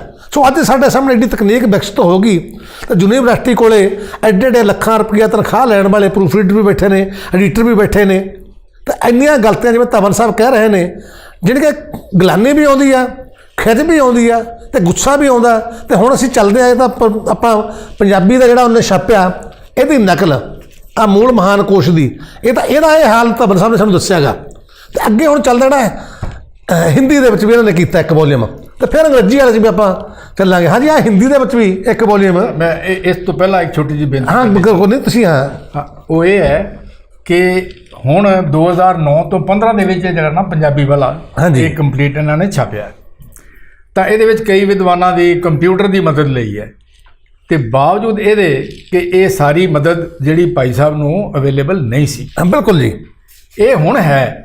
ਇਹਦੇ ਬਾਵਜੂਦ ਮਾਂ ਬੋਲੀ ਵਿੱਚ ਉਹ ਯੂਨੀਵਰਸਿਟੀ ਛਾਪ ਰਹੀ ਹੈ ਜਿਹਨੂੰ ਕਾਇਮ ਹੀ ਪੰਜਾਬੀ ਦੇ ਵਿਕਾਸ ਵਾਸਤੇ ਕੀਤਾ। ਬਿਲਕੁਲ ਜੀ, ਕਿਤਨੀ ਅਣਗਹਿਲੀ ਔਰ ਗੈਰ ਜ਼ਿੰਮੇਵਾਰੀ ਨਾਲ ਇਹ ਕੰਮ ਕੀਤਾ ਗਿਆ ਯੂਨੀਵਰਸਿਟੀ ਦੀ ਤਰਫ। ਹਾਂਜੀ, ਹੁਣ ਤੁਸੀਂ ਭਾਸ਼ਾ ਵਿਭਾਗ ਦੀ ਗੱਲ ਕੀਤੀ ਹੈ। ਹਾਂਜੀ ਹਾਂ, ਉਹਦੇ ਵਿੱਚ ਜਿਵੇਂ ਭਾਈ ਸਾਹਿਬ ਨੇ ਦੱਸਿਆ ਵੀ ਉਹਨਾਂ ਨੇ ਫੋਟੋ ਖਿੱਚ ਕੇ ਤੇ 4 ਕਾਲਮ ਬਣਾ ਕੇ ਸੰਨ 60 ਵਿੱਚ ਛਾਪਿਆ, ਬਾਅਦ ਵਿੱਚ ਉਹਦੇ 3 ਕਾਲਮ ਕਰਕੇ ਇਹ ਕਿਤਾਬ ਤਿਆਰ ਕੀਤੀ, ਜਿਹੜੀ ਸੰਨ 30 ਤੋਂ 38 ਤੱਕ ਭਾਈ ਕਾਹਨ ਸਿੰਘ ਨਾਭਾ ਹੋਰਾਂ ਨੇ ਆਪਣੇ ਹੱਥ ਨਾਲ ਉਹਦੇ ਵਿੱਚ ਕੁਝ ਚੇਂਜਸ, ਕੁਝ ਐਡੀਸ਼ਨਸ ਕੀਤੀਆਂ। ਨਵੀਆਂ ਵਿਦਵਾਨ ਦੇ ਮਨ 'ਚ ਕੁਝ ਨਵੀਆਂ ਰਹਿ ਗਈਆਂ, ਵੀ ਆਹ ਨਵੀਆਂ ਐਂਟਰੀਆਂ ਵੀ ਹੋਣਗੀਆਂ ਵੱਧਦੇ, ਜੋ ਆਪਾਂ ਕਹਿ ਸਕਦੇ ਹਾਂ। ਉਹਨਾਂ ਨੇ ਨਵੇਂ ਸਿਰੋਂ ਟਾਈਪ ਕਰਾ ਕੇ ਤੇ ਇਹਦੇ ਪਿੱਛੇ ਇੱਕ ਅਪੈਂਡਿਕਸ ਲਗਾ ਦਿੱਤਾ, ਅੰਤਕਾ ਲਗਾ ਦਿੱਤੀ, ਜਿਹਦੀ ਆਪਾਂ ਗੱਲ ਕਰ ਰਹੇ ਸੀ ਵੀ ਕਿੱਥੇ ਉਹਨਾਂ ਨੇ ਨਿਸ਼ਾਨ ਲਾਏ ਨੇ, ਕਿਹੜੀ ਐਂਟਰੀ ਕਿੱਥੇ। ਉਹ 'ਚ ਵੀ ਲਿਖਿਆ ਭਾਈ ਸਾਹਿਬ ਨੇ, ਠੀਕ ਹੈ ਬਿਲਕੁਲ, ਵੀ ਆਹ ਜਿਹੜੀ ਐਂਟਰੀ ਆ ਫਲਾਣੇ ਸਫੇ ਤੇ ਲੱਗਣੀ ਚਾਹੀਦੀ ਹੈ। ਹਾਂਜੀ ਹਾਂ, ਉੱਥੇ ਨੰਬਰ ਲੱਗੇ, ਇੰਨਾ ਐਕੂਰੇਟ ਕੰਮ ਉਹਨੇ ਲੱਗਿਆ। ਨੰਬਰ ਲੱਗੇ ਨੇ ਤਾਂ ਜੇ ਕੋਈ ਗਲਤੀ ਨਾ ਹੋਵੇ। ਬਾਵਜੂਦ ਉਹਦੇ ਇਹ ਗਲਤੀ ਜਿਹੜੀ ਹੈ ਉਹ ਕੀਤੀ ਗਈ, ਔਰ ਹੈਰਾਨਗੀ ਇਹ ਹੁੰਦੀ ਹੈ ਕਿ ਇੱਕ ਚੀਜ਼ ਸਾਹਮਣੇ ਪਈ ਹੈ, ਉਹਨੂੰ ਹੀ ਤੁਸੀਂ ਨਵੇਂ ਸਿਰੋਂ ਟਾਈਪ ਕਰਨਾ। ਬਿਲਕੁਲ ਜੀ, ਬਾਵਜੂਦ ਉਹਦੇ ਇਹ ਜਿਹੜੀਆਂ ਨੇ ਇਹ ਗਲਤੀਆਂ ਹੋਈਆਂ ਨੇ। ਤੁਸੀਂ ਹਿੰਦੀ ਦੀ ਗੱਲ ਕਰ ਰਹੇ ਹਾਂ, ਹਿੰਦੀ ਦੀ ਆਪਾਂ ਕਰ ਸਕਦੇ। ਹੁਣ ਦੂਜਾ ਜਿਹੜਾ ਹੈਗਾ ਇਹਨਾਂ ਨੇ ਛਾਪਿਆ ਪੰਜਾਬੀ ਯੂਨੀਵਰਸਿਟੀ ਨੇ ਹਿੰਦੀ ਦੇ ਵਿੱਚ, ਇਹਦੀ ਪਹਿਲੀ ਉਹਨਾਂ ਨੇ ਜਲਦ ਛਾਪੀ ਹੈ। ਅਤੇ ਇਹ ਜਿਹੜਾ ਹੈਗਾ ਕਿ ਧਵਨ ਸਾਹਿਬ ਇਹਦੇ ਨਾਲ ਵੀ ਜੁੜੇ ਰਹੇ ਨੇ, ਹਿੰਦੀ ਵਾਲੇ ਨਾਲ ਵੀ, ਇਕੱਲੇ ਪੰਜਾਬੀ ਨਾਲ ਨਹੀਂ ਅੰਗਰੇਜ਼ੀ ਨਾਲ ਵੀ ਜੁੜਨਗੇ। ਗੱਲਾਂ ਆਪਾਂ ਕਰਾਂਗੇ ਅੱਗੇ। ਵੀ ਹੁਣ ਸਾਨੂੰ ਹਿੰਦੀ ਵਾਲਾ ਦੱਸੋ ਜੀ, ਹਿੰਦੀ ਵਾਲੇ ਦੇ ਵਿੱਚ ਕੀ ਮਿਸਟੇਕ ਹੋਈਆਂ। ਅਤੇ ਅੱਛਾ, ਇਹਦੇ ਵਿੱਚ ਇੱਕ ਹੋਰ ਵੀ ਆ ਜੀ, ਅੱਛਾ ਐਡੀਸ਼ਨ ਇਹ ਵੀ ਪਹਿਲਾ ਖੰਡ ਹੀ ਆ, ਚਲੋ ਇਹ ਤਾਂ ਪਹਿਲੇ ਖੰਡ ਠੀਕ ਆ। ਹਾਂਜੀ, ਇਹ ਜਦੋਂ ਹਿੰਦੀ ਵਾਲਾ ਕਰਨ ਲੱਗੇ ਤੇ ਉਦੋਂ ਮੈਨੂੰ ਉਹਨਾਂ ਨੇ ਕੰਟੈਕਟ ਕੀਤਾ ਵੀ ਇਹਦੇ ਵਿੱਚ ਵੀ ਤੁਸੀਂ ਟਰਾਂਸਲੇਸ਼ਨ ਦਾ ਕੰਮ ਕਰ ਦਿਓ, ਤੇ 100 ਸਫ਼ੇ ਮੈਨੂੰ ਉਹਨਾਂ ਨੇ ਭੇਜੇ। ਜਦੋਂ ਮੈਂ ਉਹ ਕਰਕੇ ਭੇਜੇ ਤੇ ਮੈਂ ਉਹਨਾਂ ਨੂੰ ਕਿਹਾ ਜੀ ਮੈਨੂੰ ਜਿਹੜਾ ਟਾਈਪ ਕੀਤਾ ਉਹ ਭੇਜੋ, ਮੈਂ ਕਰੈਕਸ਼ਨ। ਉਹ ਕਹਿੰਦੇ ਅਸੀਂ ਆਪੇ ਕਰ ਲਾਂਗੇ। ਮੈਂ ਕਿਹਾ ਇਦਾਂ ਨਹੀਂ ਬਣਦਾ, ਮੇਰੀ ਜ਼ਿੰਮੇਵਾਰੀ ਹੈ। ਬਿਲਕੁਲ ਜੀ। ਮੈਂ ਜਾ ਕੇ ਉਹਨਾਂ ਕੋਲੋਂ ਲੈ ਕੇ ਆਇਆ, ਔਰ ਜਦੋਂ ਮੈਂ ਦੇਖਿਆ ਕਿ ਮੇਰੀ ਜੋ ਠੀਕ ਕੀਤਾ ਹੋਇਆ ਕੰਮ ਸੀ ਉਹਨੂੰ ਉਹਨਾਂ ਨੇ ਗਲਤ ਕਰ ਦਿੱਤਾ। ਟਾਈਪ ਕਰਨ ਮੌਕੇ ਨਾ, ਅੱਛਾ ਕਰੈਕਸ਼ਨ ਲਾਉਣ ਮੌਕੇ, ਕਰੈਕਸ਼ਨ ਲਾਉਣ ਵੇਲੇ ਉਹਨਾਂ ਨੇ ਆਪ ਹੀ ਗਲਤ ਕਰ ਦਿੱਤਾ।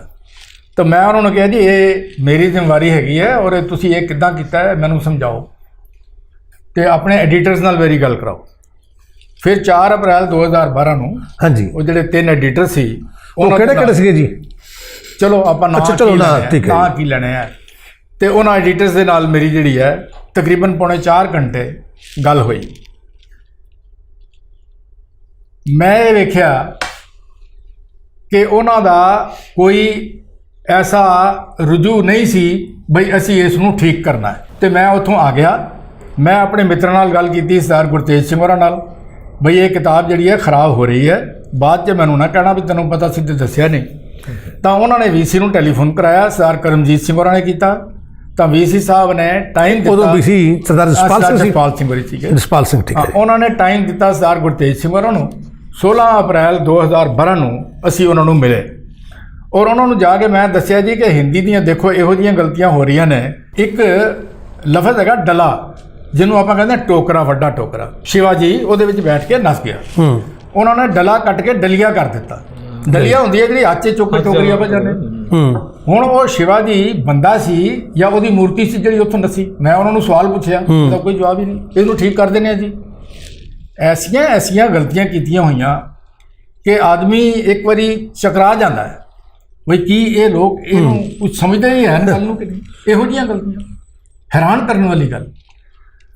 ਤਾਂ ਅਸੀਂ ਫਿਰ ਜਦੋਂ ਵੀਸੀ ਸਾਹਿਬ ਨੂੰ ਮਿਲੇ ਤੇ ਮੈਂ ਉਹਨਾਂ ਨੂੰ ਦੱਸਿਆ ਵੀ ਇਹ ਦੇਖੋ ਇਹ ਗਲਤੀਆਂ ਨੇ ਔਰ ਜੋ ਤੁਸੀਂ ਪੰਜਾਬੀ ਵਾਲਾ ਜੋ ਉਹਨਾਂ ਨੇ ਛਾਪਿਆ ਸੀ ਉਹਦੇ ਵਿੱਚੋਂ ਹੀ ਹਿੰਦੀ ਦਾ ਟ੍ਰਾਂਸਲੇਸ਼ਨ ਕਰਾਇਆ। ਉਹਦਾ ਟ੍ਰਾਂਸਲੇਸ਼ਨ ਸੀ। ਹਾਂ, ਕੋਈ ਤੁਸੀਂ ਇਹ ਜਿਹੜਾ ਭੇਜਿਆ ਇਹਦੇ ਵਿੱਚ ਵੀ ਗਲਤੀਆਂ ਨੇ।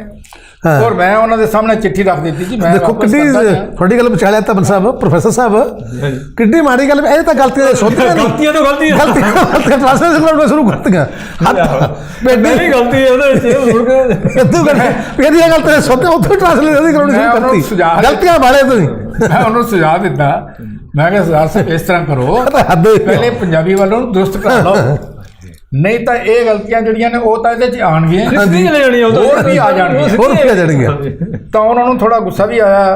ਉਹਨਾਂ ਨੇ ਕਿਹਾ ਜੀ, ਜਿਹੜੇ ਉਹ ਅਧਿਕਾਰੀ ਸੀ ਉਹਨਾਂ ਨੂੰ ਕਿਹਾ ਤੁਸੀਂ ਕੀ ਕੀਤਾ ਫਿਰ? ਉਹ ਕਹਿਣ ਲੱਗੇ ਜੀ ਅਸੀਂ ਨਾ ਇਹ ਹੁਣ ਜਦੋਂ ਸੈਕੰਡ ਐਡੀਸ਼ਨ ਛਪੇਗਾ ਉਦੋਂ ਠੀਕ ਕਰ ਦਿਆਂਗੇ।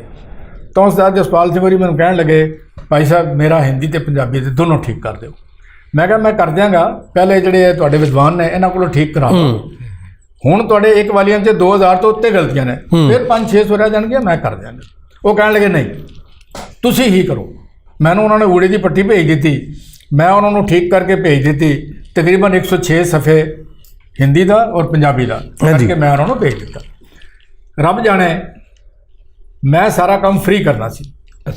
ਅੱਛਾ ਮੈਨੂੰ ਹਾਂ, ਔਰ ਮੈਂ 106 ਸਫ਼ੇ ਦਾ ਇੱਕ ਨਵਾਂ ਪੈਸਾ ਵੀ ਕਲੇਮ ਨਹੀਂ ਕੀਤਾ।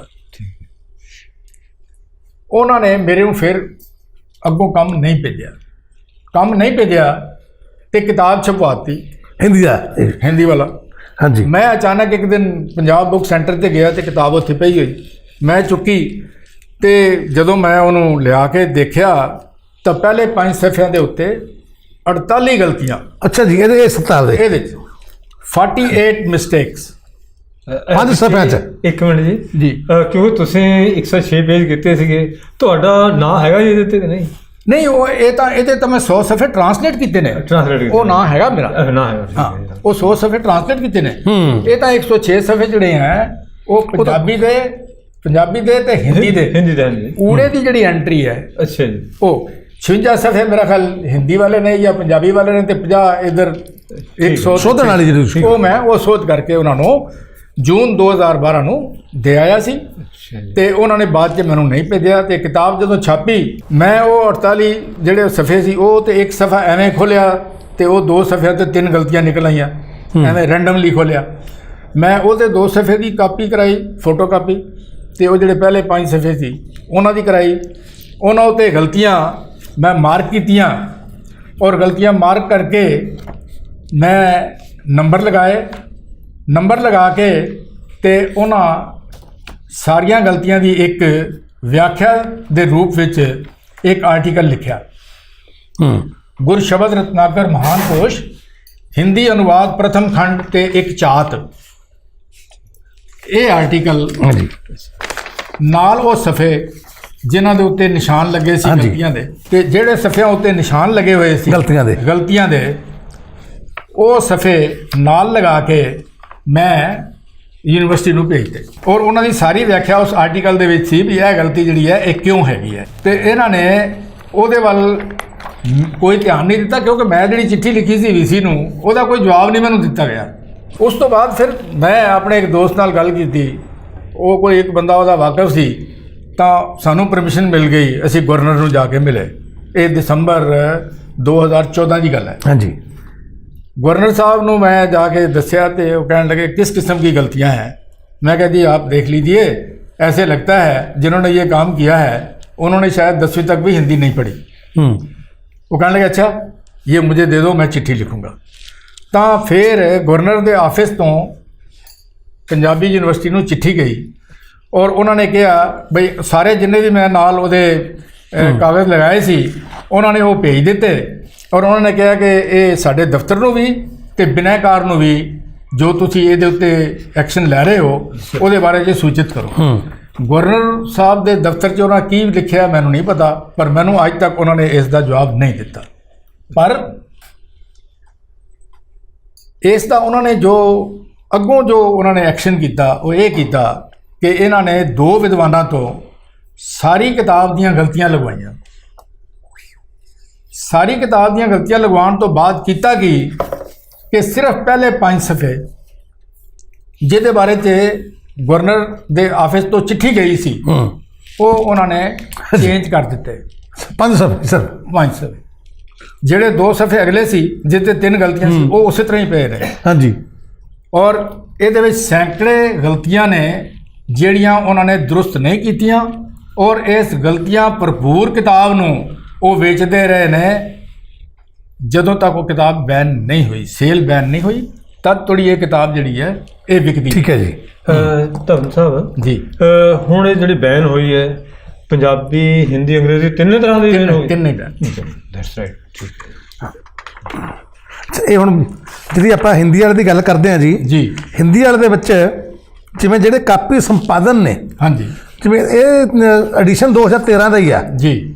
ਆ ਦੇਖੋ ਐਡੀਸ਼ਨ 2013 ਪਰਤੀਆਂ 550, ਮੁੱਲ 1400 ਰੁਪਏ, ਮੁੱਲ ਵੀ ਬਹੁਤ ਜ਼ਿਆਦਾ ਜੀ। ਇਹ ਕਾਪੀ ਸੰਪਾਦਨ ਡਾਕਟਰ ਮਨਮੋਹਨ ਸਹਿਗਲ ਦਾ ਗਾ। ਹਾਂਜੀ। ਇਸ ਤੇ ਦਾ ਹੁਣ ਐਡੀਸ਼ਨ ਇਹ ਵੀ 2013 ਦਾ ਹੀ ਆ ਜੀ। ਇਹ ਐਡੀਸ਼ਨ ਵੀ ਉਹੀ ਹੈ 2013 ਦਾ ਜੀ। ਪਰ ਇੱਥੇ ਮੈਂ ਨੋਟ ਕੀਤਾ ਸੀਗਾ ਵੀ ਇੱਥੇ ਨਾਲ ਜਦੋਂ ਕਾਪੀ ਸੰਪਾਦਕ ਦੇ ਨਾਲ ਡਾਕਟਰ ਮਨਮੋਹਨ ਸਹਿਗਲ, ਡਾਕਟਰ ਮਹੇਸ਼ ਚੰਦਰ ਸ਼ਰਮਾ ਗੌਤਮ, ਹਾਂਜੀ, ਇਹ ਇੱਕੋ ਐਡੀਸ਼ਨ ਤੇ 2 ਵਿਦਵਾਨਾਂ ਦੇ ਜਿਹੜੇ ਨਾਂ ਗਏ ਕਿ ਡਾਕਟਰ ਮਨਮੋਹਨ ਸਹਿਗਲ ਵੀ ਵੱਡੇ ਹਾਂਜੀ ਇੱਕੋ ਵੋਲੀਅਮ। ਹਾਂ, ਇੱਕੋ ਵੋਲੀਅਮ। ਇਹਨਾਂ ਨੋਟ ਕੀ ਹੈ ਇਹਦਾ, ਦੱਸੋ ਕੀ ਗੱਲ ਹੈ? ਮੇਰੇ ਵੀਰ ਗੱਲ ਇਹ ਹੈ ਬਈ ਆਦਮੀ ਜਿੰਨੀ ਮਰਜ਼ੀ ਚਲਾਕੀ ਵਰਤੇ, ਹਾਂਜੀ, ਉਹ ਕੋਈ ਨਾ ਕੋਈ ਇੰਡੀਕੇਸ਼ਨ ਦੇ ਜਾਂਦਾ ਹਾਂ ਬਈ ਮੈਂ ਚਲਾਕੀ ਕੀਤੀ ਹੈ। ਹਾਂ। ਤਾਂ ਜਿਹੜਾ ਇਹ ਹੈ ਜਿਹਦੇ ਵਿੱਚੋਂ ਮੈਂ ਗਲਤੀਆਂ ਪੁਆਇੰਟ ਆਊਟ ਕੀਤੀਆਂ ਸੀ 5 ਸਫ਼ਿਆਂ ਦੀਆਂ, ਉਹ ਵੀ 2013 ਦਾ ਹੈ। ਹਾਂਜੀ। ਜਿਹੜਾ ਉਹਨਾਂ ਨੇ ਠੀਕ ਕਰਕੇ ਛਾਪਿਆ ਹੈ, ਹਾਂਜੀ, ਜਿਹੜੇ 5 ਸਫ਼ੇ ਠੀਕ ਕਰਕੇ ਉਹ 2013 ਦੀ ਹੈ। ਹਾਂਜੀ, ਇਨਸਰਟ ਕੀਤੇ ਹੈ, ਉਹ ਕੀਤੇ ਹੈ 2015 ਚ ਕੀਤੇ 15 ਚ, ਪਰ ਔਰ ਉਹਦੀ ਜਿਹੜੀ ਡੇਟ ਹੈ ਉਹ 2013 ਹੀ ਲੱਗਦੀ ਹੈ ਵੀ ਤਾਂ ਕਿ ਸਾਡਾ ਸੁੱਧ ਛਪਿਆ ਹੋਇਆ, ਹਾਂ, ਤਾਂ ਕਿ ਪਤਾ ਹੀ ਨਾ ਲੱਗ ਸਕੇ। ਪਰ ਮੈਂ ਡਾਕਟਰ ਗੌਤਮ ਨੂੰ ਪੁੱਛਿਆ, ਹਾਂ, ਦੋਨੋਂ ਤੇ ਲੱਗਦਾ ਨਾ ਰਹਿ ਗਏ। ਦੇਖੋ ਚੋਰ ਕੋਈ ਨਾ ਕੋਈ, ਜਿਵੇਂ ਆਪਾਂ ਕਹਿੰਦੇ ਸ਼ਾਮੀ ਛੱਡ ਦੇ ਇੱਥੋਂ ਫੜਿਆ ਜਾਂਦਾ ਵੀ ਉਹ ਤਾਂ ਇਕੱਲਾ ਮਨਮੋਹਨ ਸਹਿਗਲ ਪਾਤਾ ਜਿਹੜਾ ਪੈਗ ਉਹ ਤੇ ਡਾਕਟਰ ਗੌਤਮ ਵੀ ਹੈ। डॉक्टर गौतम ने मैं टेलीफोन करके पूछा, मैं पूछा डॉक्टर साहब ये कैसे हुआ? भाई पहले तो डॉक्टर मनमोहन सैगल का नाम है और बाद में आपका भी उसके साथ नाम है। वो कहते मैंने कहा मेरी ये शर्त थी कि अगर मेरा नाम उनके साथ छापोगे तो मैं ये काम करूँगा, नहीं तो मैं नहीं करूँगा। इस करके मेरा जो नाम उन्होंने इनकलूड करना पिया, मगर वो ये भुल गए बई असी सारा कुछ छुपा रहे हैं, पर इत्थे जिहड़ा है ना जिन्ना असी छुपा रहे हैं उन्ना ही उजागर कर रहे हैं, उन्ना ही उजागर कर रहे हैं। ਇਹਦੇ ਵਿੱਚ ਇਹ ਆ ਗਿਆ। ਪਰ ਮੈਨੂੰ ਦੁੱਖ ਇਸ ਗੱਲ ਦਾ ਹੈ ਬਈ ਇੱਕ ਯੂਨੀਵਰਸਿਟੀ ਤੋਂ ਇਹ ਉਮੀਦ ਨਹੀਂ ਕੀਤੀ ਜਾ ਸਕਦੀ ਇਸ ਤਰ੍ਹਾਂ ਦੀਆਂ ਜਿਹੜੀਆਂ ਚਲਾਕੀਆਂ ਨੇ ਜਾਂ ਇਸ ਤਰ੍ਹਾਂ ਦੀਆਂ ਚਤਰਾਈਆਂ ਜਿਹੜੀਆਂ ਬਿਹਾਰ ਚਤਰਾਈਆਂ ਜਿਹੜੀਆਂ, ਹਾਂਜੀ, ਵਿਦਿਆਰਥੀਆਂ ਦੇ ਕੋਲ ਪਹੁੰਚਾਇਆ ਜਾਏ। ਜੇ ਤੁਸੀਂ ਠੀਕ ਕਰਨ ਲੱਗੇ ਹੋ ਤੇ ਤੁਹਾਨੂੰ ਪਤਾ ਲੱਗ ਹੀ ਗਿਆ ਹੈ ਬਈ ਇਹਦੇ ਵਿੱਚ ਇੰਨੀਆਂ ਗਲਤੀਆਂ ਨੇ, ਤੁਸੀਂ ਸਾਰੀ ਠੀਕ ਕਰੋ। ਔਰ ਜਿਹੜੀ ਹੁਣ ਠੀਕ ਕਰ ਵੀ ਦਿੱਤੀ ਹੈ, ਅੱਛਾ ਜੀ, ਉਹਦੇ ਵਿੱਚ ਵੀ ਕੁਝ ਸਫ਼ੇ ਐਸੇ ਨੇ ਜਿਨ੍ਹਾਂ ਤੇ 10-10 15-15 ਗਲਤੀਆਂ ਨੇ। ਹਾਂਜੀ, 2 ਸਫ਼ਿਆਂ ਦੇ ਉੱਤੇ 35 ਗਲਤੀਆਂ, 2 ਸਫ਼ਿਆਂ ਤੇ 2 ਸਫ਼ਿਆਂ ਦੇ ਉੱਤੇ 35 ਗਲਤੀਆਂ ਨੇ। ਜਿਹੜਾ ਹੁਣ ਇਹਨਾਂ ਨੇ ਅੰਸ਼ਕ ਤੌਰ ਤੇ ਸੁਧਾਰਿਆ ਹੈ, ਉਹਦੇ ਵਿੱਚ ਮੈਂ ਉੱਤੇ ਪੂਰਾ ਆਰਟੀਕਲ ਲਿਖਿਆ ਔਰ ਯੂਨੀਵਰਸਿਟੀ ਦੇ ਵਿੱਚ ਦੂਜੀ ਮੀਟਿੰਗ ਦੇ ਵਿੱਚ ਇਹ ਵੰਡਿਆ ਵੀ ਗਿਆ, ਜਿਹੜੀ ਐਕਸਪਰਟ ਕਮੇਟੀ ਦੀ ਮੀਟਿੰਗ, ਅੱਛਾ ਜੀ, ਉਹਦੇ 'ਚ ਵੰਡਿਆ ਵੀ ਗਿਆ। VC ਸਾਹਿਬ ਦੇ ਤੱਕ ਵੀ ਇਹ ਪਹੁੰਚਾਇਆ ਗਿਆ ਕਿ ਜਿਹੜਾ ਇਹ ਇਹਨਾਂ ਨੇ ਠੀਕ ਵੀ ਕੀਤਾ ਹੈ। ਇਹ ਦੇਖੋ ਇਹਦੇ 'ਚ ਮੈਂ ਇਹ ਸਫ਼ੇ ਲਗਾਏ ਨੇ ਪਹਿਲੇ ਜਿਨ੍ਹਾਂ 'ਚ ਇਹ ਗਲਤੀਆਂ ਨੇ ਮੈਂ ਪੁਆਇੰਟ ਆਊਟ ਕੀਤੀਆਂ ਨੇ। ਹਾਂਜੀ, ਔਰ ਬਾਅਦ ਦੇ ਵਿੱਚ ਜਿਹੜੇ ਨੇ ਇਹਨਾਂ 'ਚ ਹੁਣ ਗਲਤੀਆਂ ਨਹੀਂ ਹੈਗੀਆਂ। ਠੀਕ ਹੈ ਜੀ, ਉਹਨਾਂ ਨੇ ਇਹ ਠੀਕ ਕਰਤਾ। ਇਹ 2 ਵੱਖਰੀਆਂ ਕਾਪੀਆਂ ਮੇਰੇ ਕੋਲ ਨੇ, ਹਾਂ, ਇਹਨਾਂ ਦੋਨਾਂ ਦੀਆਂ ਵੱਖਰੀਆਂ ਦੇ ਇਹ ਜਿਹੜੀਆਂ 5 ਸਫ਼ਿਆਂ ਦੀਆਂ ਅੱਛਾ। ਹਾਂ ਆ ਠੀਕ ਕੀਤੇ ਹੋਏ ਨੇ ਗਲਤੀਆਂ। ਔਰ ਇਹਦੇ ਵਿੱਚ 35 ਗਲਤੀਆਂ ਨੇ ਔਰ ਬੜੀਆਂ ਅਜੀਬ ਕਿਸਮ ਦੀਆਂ ਗਲਤੀਆਂ। ਅੱਛਾ ਜੀ,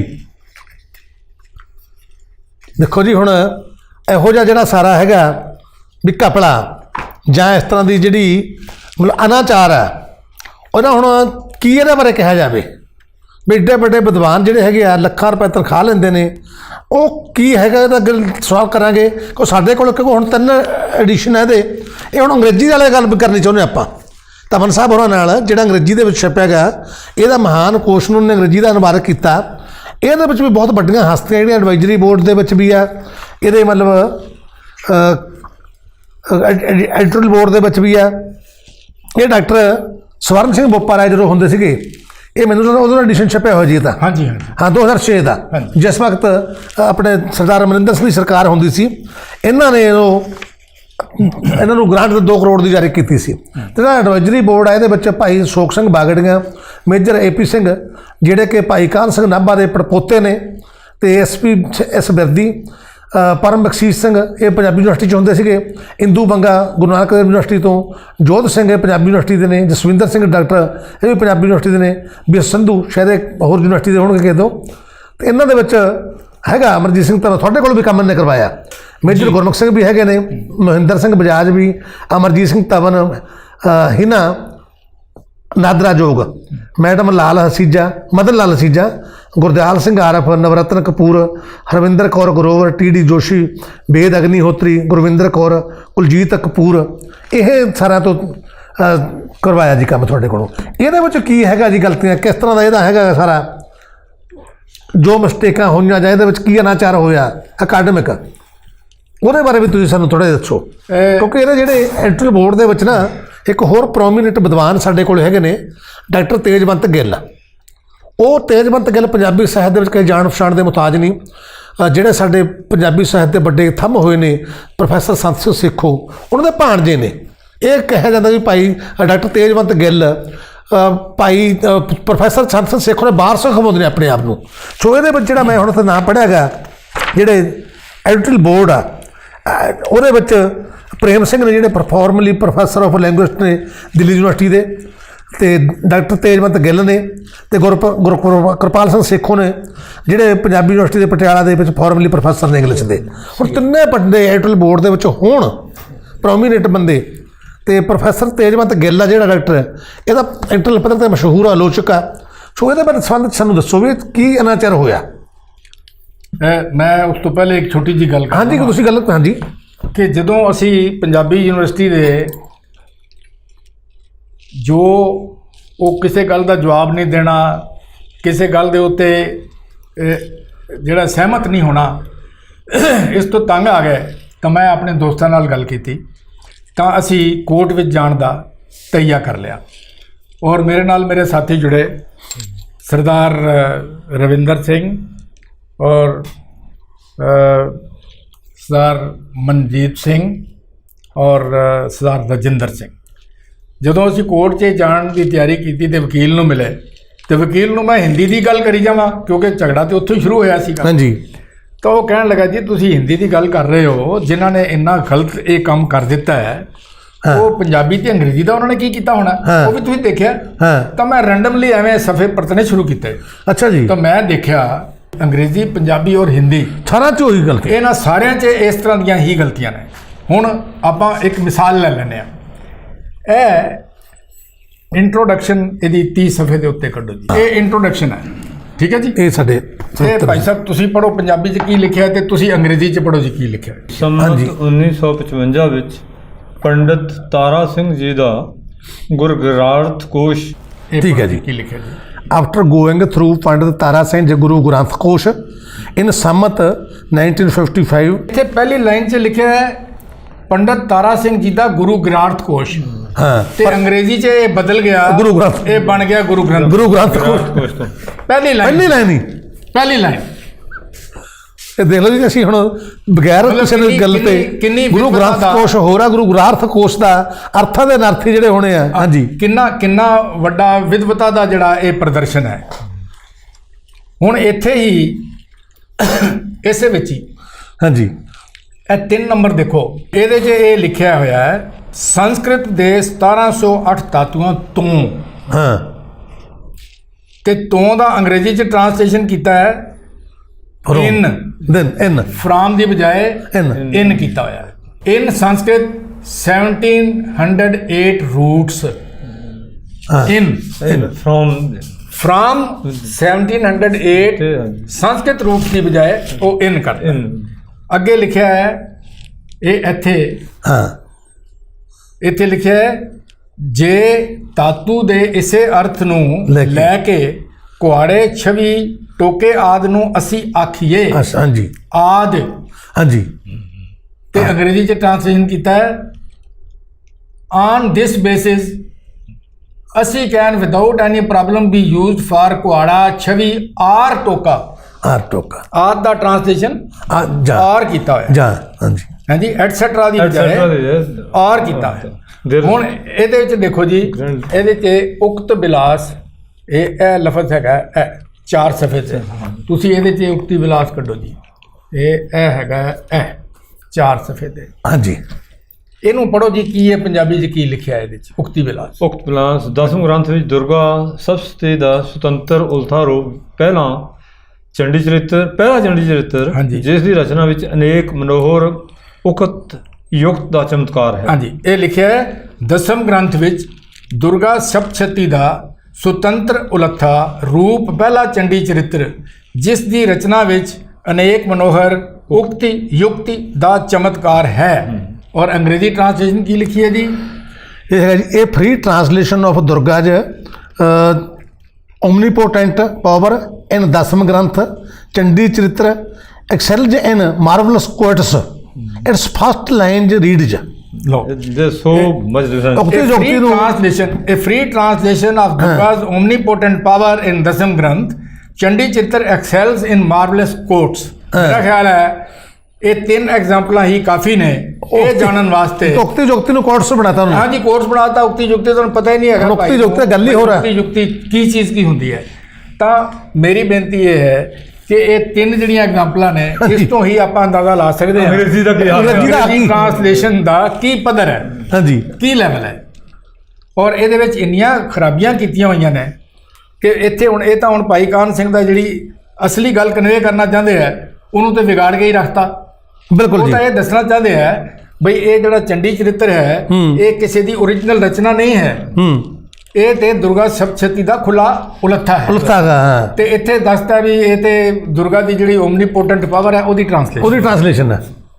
ਹੁਣ ਤੁਸੀਂ ਇਹਦਾ ਅੰਦਾਜ਼ਾ ਲਾ ਲਓ ਬਈ ਅੰਗਰੇਜ਼ੀ ਦੇ ਵਿੱਚ ਜਿਨ੍ਹਾਂ ਨੇ ਕੰਮ ਕੀਤਾ ਹੈ ਹਾਂਜੀ। ਉਹਨਾਂ ਨੇ ਕਿਤਨੇ ਧਿਆਨ ਨਾਲ ਭਾਸ਼ਾ ਦਾ ਧਿਆਨ ਰੱਖਿਆ। ਸ਼ਖਸੀਅਤਾਂ ਬੜੀਆਂ ਵੱਡੀਆਂ ਜੁੜੀਆਂ ਹੋਈਆਂ ਇਹਦੇ ਨਾਲ। ਹਾਂਜੀ। ਭਾਈ ਸਾਹਿਬ ਭਾਈ ਸੋਖ ਸਿੰਘ ਬਾਗੜੀ ਦਾ ਨਾਂ ਜੁੜਿਆ ਹੋਇਆ ਹਾਂਜੀ। ਚਾਹੇ ਹੋਰ ਆ ਵੀ ਇਹ ਕਿਵੇਂ ਇਹਨਾਂ ਨੇ ਉਹਨਾਂ ਨੇ ਟ੍ਰਾਂਸਲੇਸ਼ਨ ਤਾਂ ਨਹੀਂ ਕੀਤੀ ਨਾ ਨਾਲ ਜੁੜਿਆ ਚਲੋ ਐਡਵਾਈਜ਼ਰੀ ਕਮੇਟੀ ਦੇ ਵਿੱਚ ਆ ਕਿਤੇ ਜ਼ਿੰਮੇਵਾਰੀ ਤਾਂ ਇਹ ਤਾਂ ਹੁੰਦੀ ਹੈ ਨਾ ਕਿਸੇ ਬੰਦੇ ਡਾਕਟਰ ਤੇਜਵੰਤ ਗਿੱਲ ਦੀ ਜ਼ਿੰਮੇਵਾਰੀ ਐਟਲ ਬੋਰਡ ਦੇ ਵਿੱਚ ਆ ਵਿਦਵਾਨ ਆ ਪ੍ਰੋਮੀਨੈਂਟ ਦੁਨੀਆ ਭਰ ਦੇ ਵਿੱਚ। ਸਰਦਾਰ ਸਾਹਿਬ ਤੁਹਾਨੂੰ ਇਹ ਵੀ ਲੱਗਦਾ ਕਿ ਜਿਹੜੇ ਅਜੋਕੀ ਵਿਦਵਾਨ ਨੇ ਅਜੋਕੇ ਇਹ ਜਿਹੜੀਆਂ ਕਲਾਸੀਕਲ ਭਾਸ਼ਾਵਾਂ ਨੇ ਉਹਨਾਂ ਦੇ ਗਿਆਨ ਤੋਂ ਵਿਹੂਣੇ ਨੇ ਕਿਤੇ ਜਾਂ ਘੱਟ ਨੇ ਵਿਹੂਣੇ ਨਾਲ? ਨਹੀਂ ਪੋਸੀਬਿਲਿਟੀ ਤਾਂ ਇਹ ਹੋ ਸਕਦੀ ਹੈ ਕਿਉਂਕਿ ਅਸੀਂ ਜਿਹੜੀਆਂ ਕਲਾਸੀਕਲ ਭਾਸ਼ਾਵਾਂ ਨੇ ਸੰਸਕ੍ਰਿਤ ਹੈ ਫਾਰਸੀ ਹੈ ਅਸੀਂ ਸਮਝਦੇ ਹਾਂ ਵੀ ਇਹ ਸਾਡੀਆਂ ਭਾਸ਼ਾਵਾਂ ਨਹੀਂ ਮਗਰ ਅਸੀਂ ਇਹ ਭੁੱਲ ਜਾਂਦੇ ਹਾਂ ਕਿ ਪੈਸੇ ਨੂੰ ਇਕੱਠਾ ਕਰਨ ਵਾਸਤੇ ਅਮੀਰ ਬਣਨ ਵਾਸਤੇ ਅਸੀਂ ਕਈ ਤਰ੍ਹਾਂ ਦੇ ਧੰਦੇ ਕਰਦੇ ਹਾਂ। ਹਾਂਜੀ ਐਕਸਟਰਾ ਲੇਬਰ ਕਰਦੇ ਹਾਂ ਪਰ ਇਹ ਵੀ ਤਾਂ ਅਮੀਰੀ ਹੈ। ਇੱਕ ਤੋਂ ਵੱਧ ਭਾਸ਼ਾਵਾਂ ਨੂੰ ਜਾਣਨਾ ਵੀ ਤਾਂ ਅਮੀਰੀ ਹੈ। ਇਹਦੇ ਵੱਲ ਅਸੀਂ ਕਿਉਂ ਧਿਆਨ ਨਹੀਂ ਦਿੰਦੇ ਔਰ ਅਸੀਂ ਗਰੀਬ ਹੋਈ ਜਾਂਦੇ ਹਾਂ। ਫਰਜ਼ ਕੀਤਾ ਸਾਡੇ ਕਿਸੇ ਵਿਦਵਾਨ ਨੂੰ ਕਿਸੇ ਐਸੇ ਅਦਾਰੇ 'ਚ ਜਾ ਕੇ ਗੱਲ ਕਰਨੀ ਪਵੇ ਜਿੱਥੇ ਉਹ ਬੰਦਾ ਹਿੰਦੀ ਔਰ ਸੰਸਕ੍ਰਿਤ ਦੇ ਲਫ਼ਜ਼ ਵਰਤ ਰਿਹਾ ਹੋਵੇ ਤੇ ਸਾਡਾ ਬੰਦਾ ਤਾਂ ਬਿਲਕੁਲ ਸੁਣੇ ਨਾ ਸੁਣੇ ਬਰਾਬਰ ਹੋ ਗਿਆ। ਉੱਥੋਂ ਕੀ ਲੈ ਕੇ ਆਏਗਾ? ਸਾਨੂੰ ਐਕਸਟਰਾ ਲੇਬਰ ਕਰਨੀ ਚਾਹੀਦੀ ਹੈ। ਔਰ ਜੇ ਫਰਜ਼ ਕੀਤਾ ਜਿਨ੍ਹਾਂ ਬੰਦਿਆਂ ਨੇ ਇਹ ਕੰਮ ਕੀਤਾ ਉਹਨਾਂ ਨੂੰ ਹਿੰਦੀ ਦਾ ਚੰਗਾ ਗਿਆਨ ਹੁੰਦਾ ਅੰਗਰੇਜ਼ੀ ਦਾ ਚੰਗਾ ਗਿਆਨ ਹੁੰਦਾ ਪੰਜਾਬੀ ਦਾ। ਦੇਖੋ ਟ੍ਰਾਂਸਲੇਸ਼ਨ ਦੇ ਵਿੱਚ ਪਹਿਲੀ ਜਿਹੜੀ ਜ਼ਰੂਰੀ ਗੱਲ ਹੈ ਉਹ ਇਹ ਹੈ ਕਿ ਇਹਦੇ ਵਿੱਚ 2 ਭਾਸ਼ਾਵਾਂ ਹੁੰਦੀਆਂ ਨੇ। ਇੱਕ ਹੁੰਦੀ ਹੈ ਸੋਰਸ ਲੈਂਗੁਏਜ ਦੂਜੀ ਹੁੰਦੀ ਹੈ ਟਾਰਗੇਟ ਲੈਂਗੁਏਜ। ਹਾਂਜੀ ਸੋਰਸ ਲੈਂਗੁਏਜ ਫਰਜ਼ ਕੀਤਾ ਪੰਜਾਬੀ ਚੋਂ ਅੰਗਰੇਜ਼ੀ ਟ੍ਰਾਂਸਲੇਟ ਕਰਨੀ ਹੈ ਤਾਂ ਪੰਜਾਬੀ ਸੋਰਸ ਲੈਂਗੁਏਜ ਹੈ ਅੰਗਰੇਜ਼ੀ ਟਾਰਗੇਟ ਲੈਂਗੁਏਜ ਹੈ। ਪੰਜਾਬੀ ਭਾਸ਼ਾ ਦਾ ਚੰਗਾ ਗਿਆਨ ਹੋਣਾ ਚਾਹੀਦਾ ਅੰਗਰੇਜ਼ੀ ਦਾ ਵੀ ਚੰਗਾ ਗਿਆਨ। ਬਿਲਕੁਲ ਜੀ। ਦੋਨੋਂ ਭਾਸ਼ਾਵਾਂ ਦੀ ਕੀ ਨੇਚਰ ਹੈ ਉਹਦੀ ਪੂਰੀ ਜਾਣਕਾਰੀ ਹੋਣੀ ਚਾਹੀਦੀ ਹੈ। ਵੋਕੈਬੂਲਰੀ ਅੰਗਰੇਜ਼ੀ ਔਰ ਪੰਜਾਬੀ ਦੀ ਜਿਹੜੀ ਹੈ ਇਹਦੇ ਉੱਤੇ ਪੂਰੀ ਪਕੜ ਹੋਣੀ ਚਾਹੀਦੀ ਹੈ।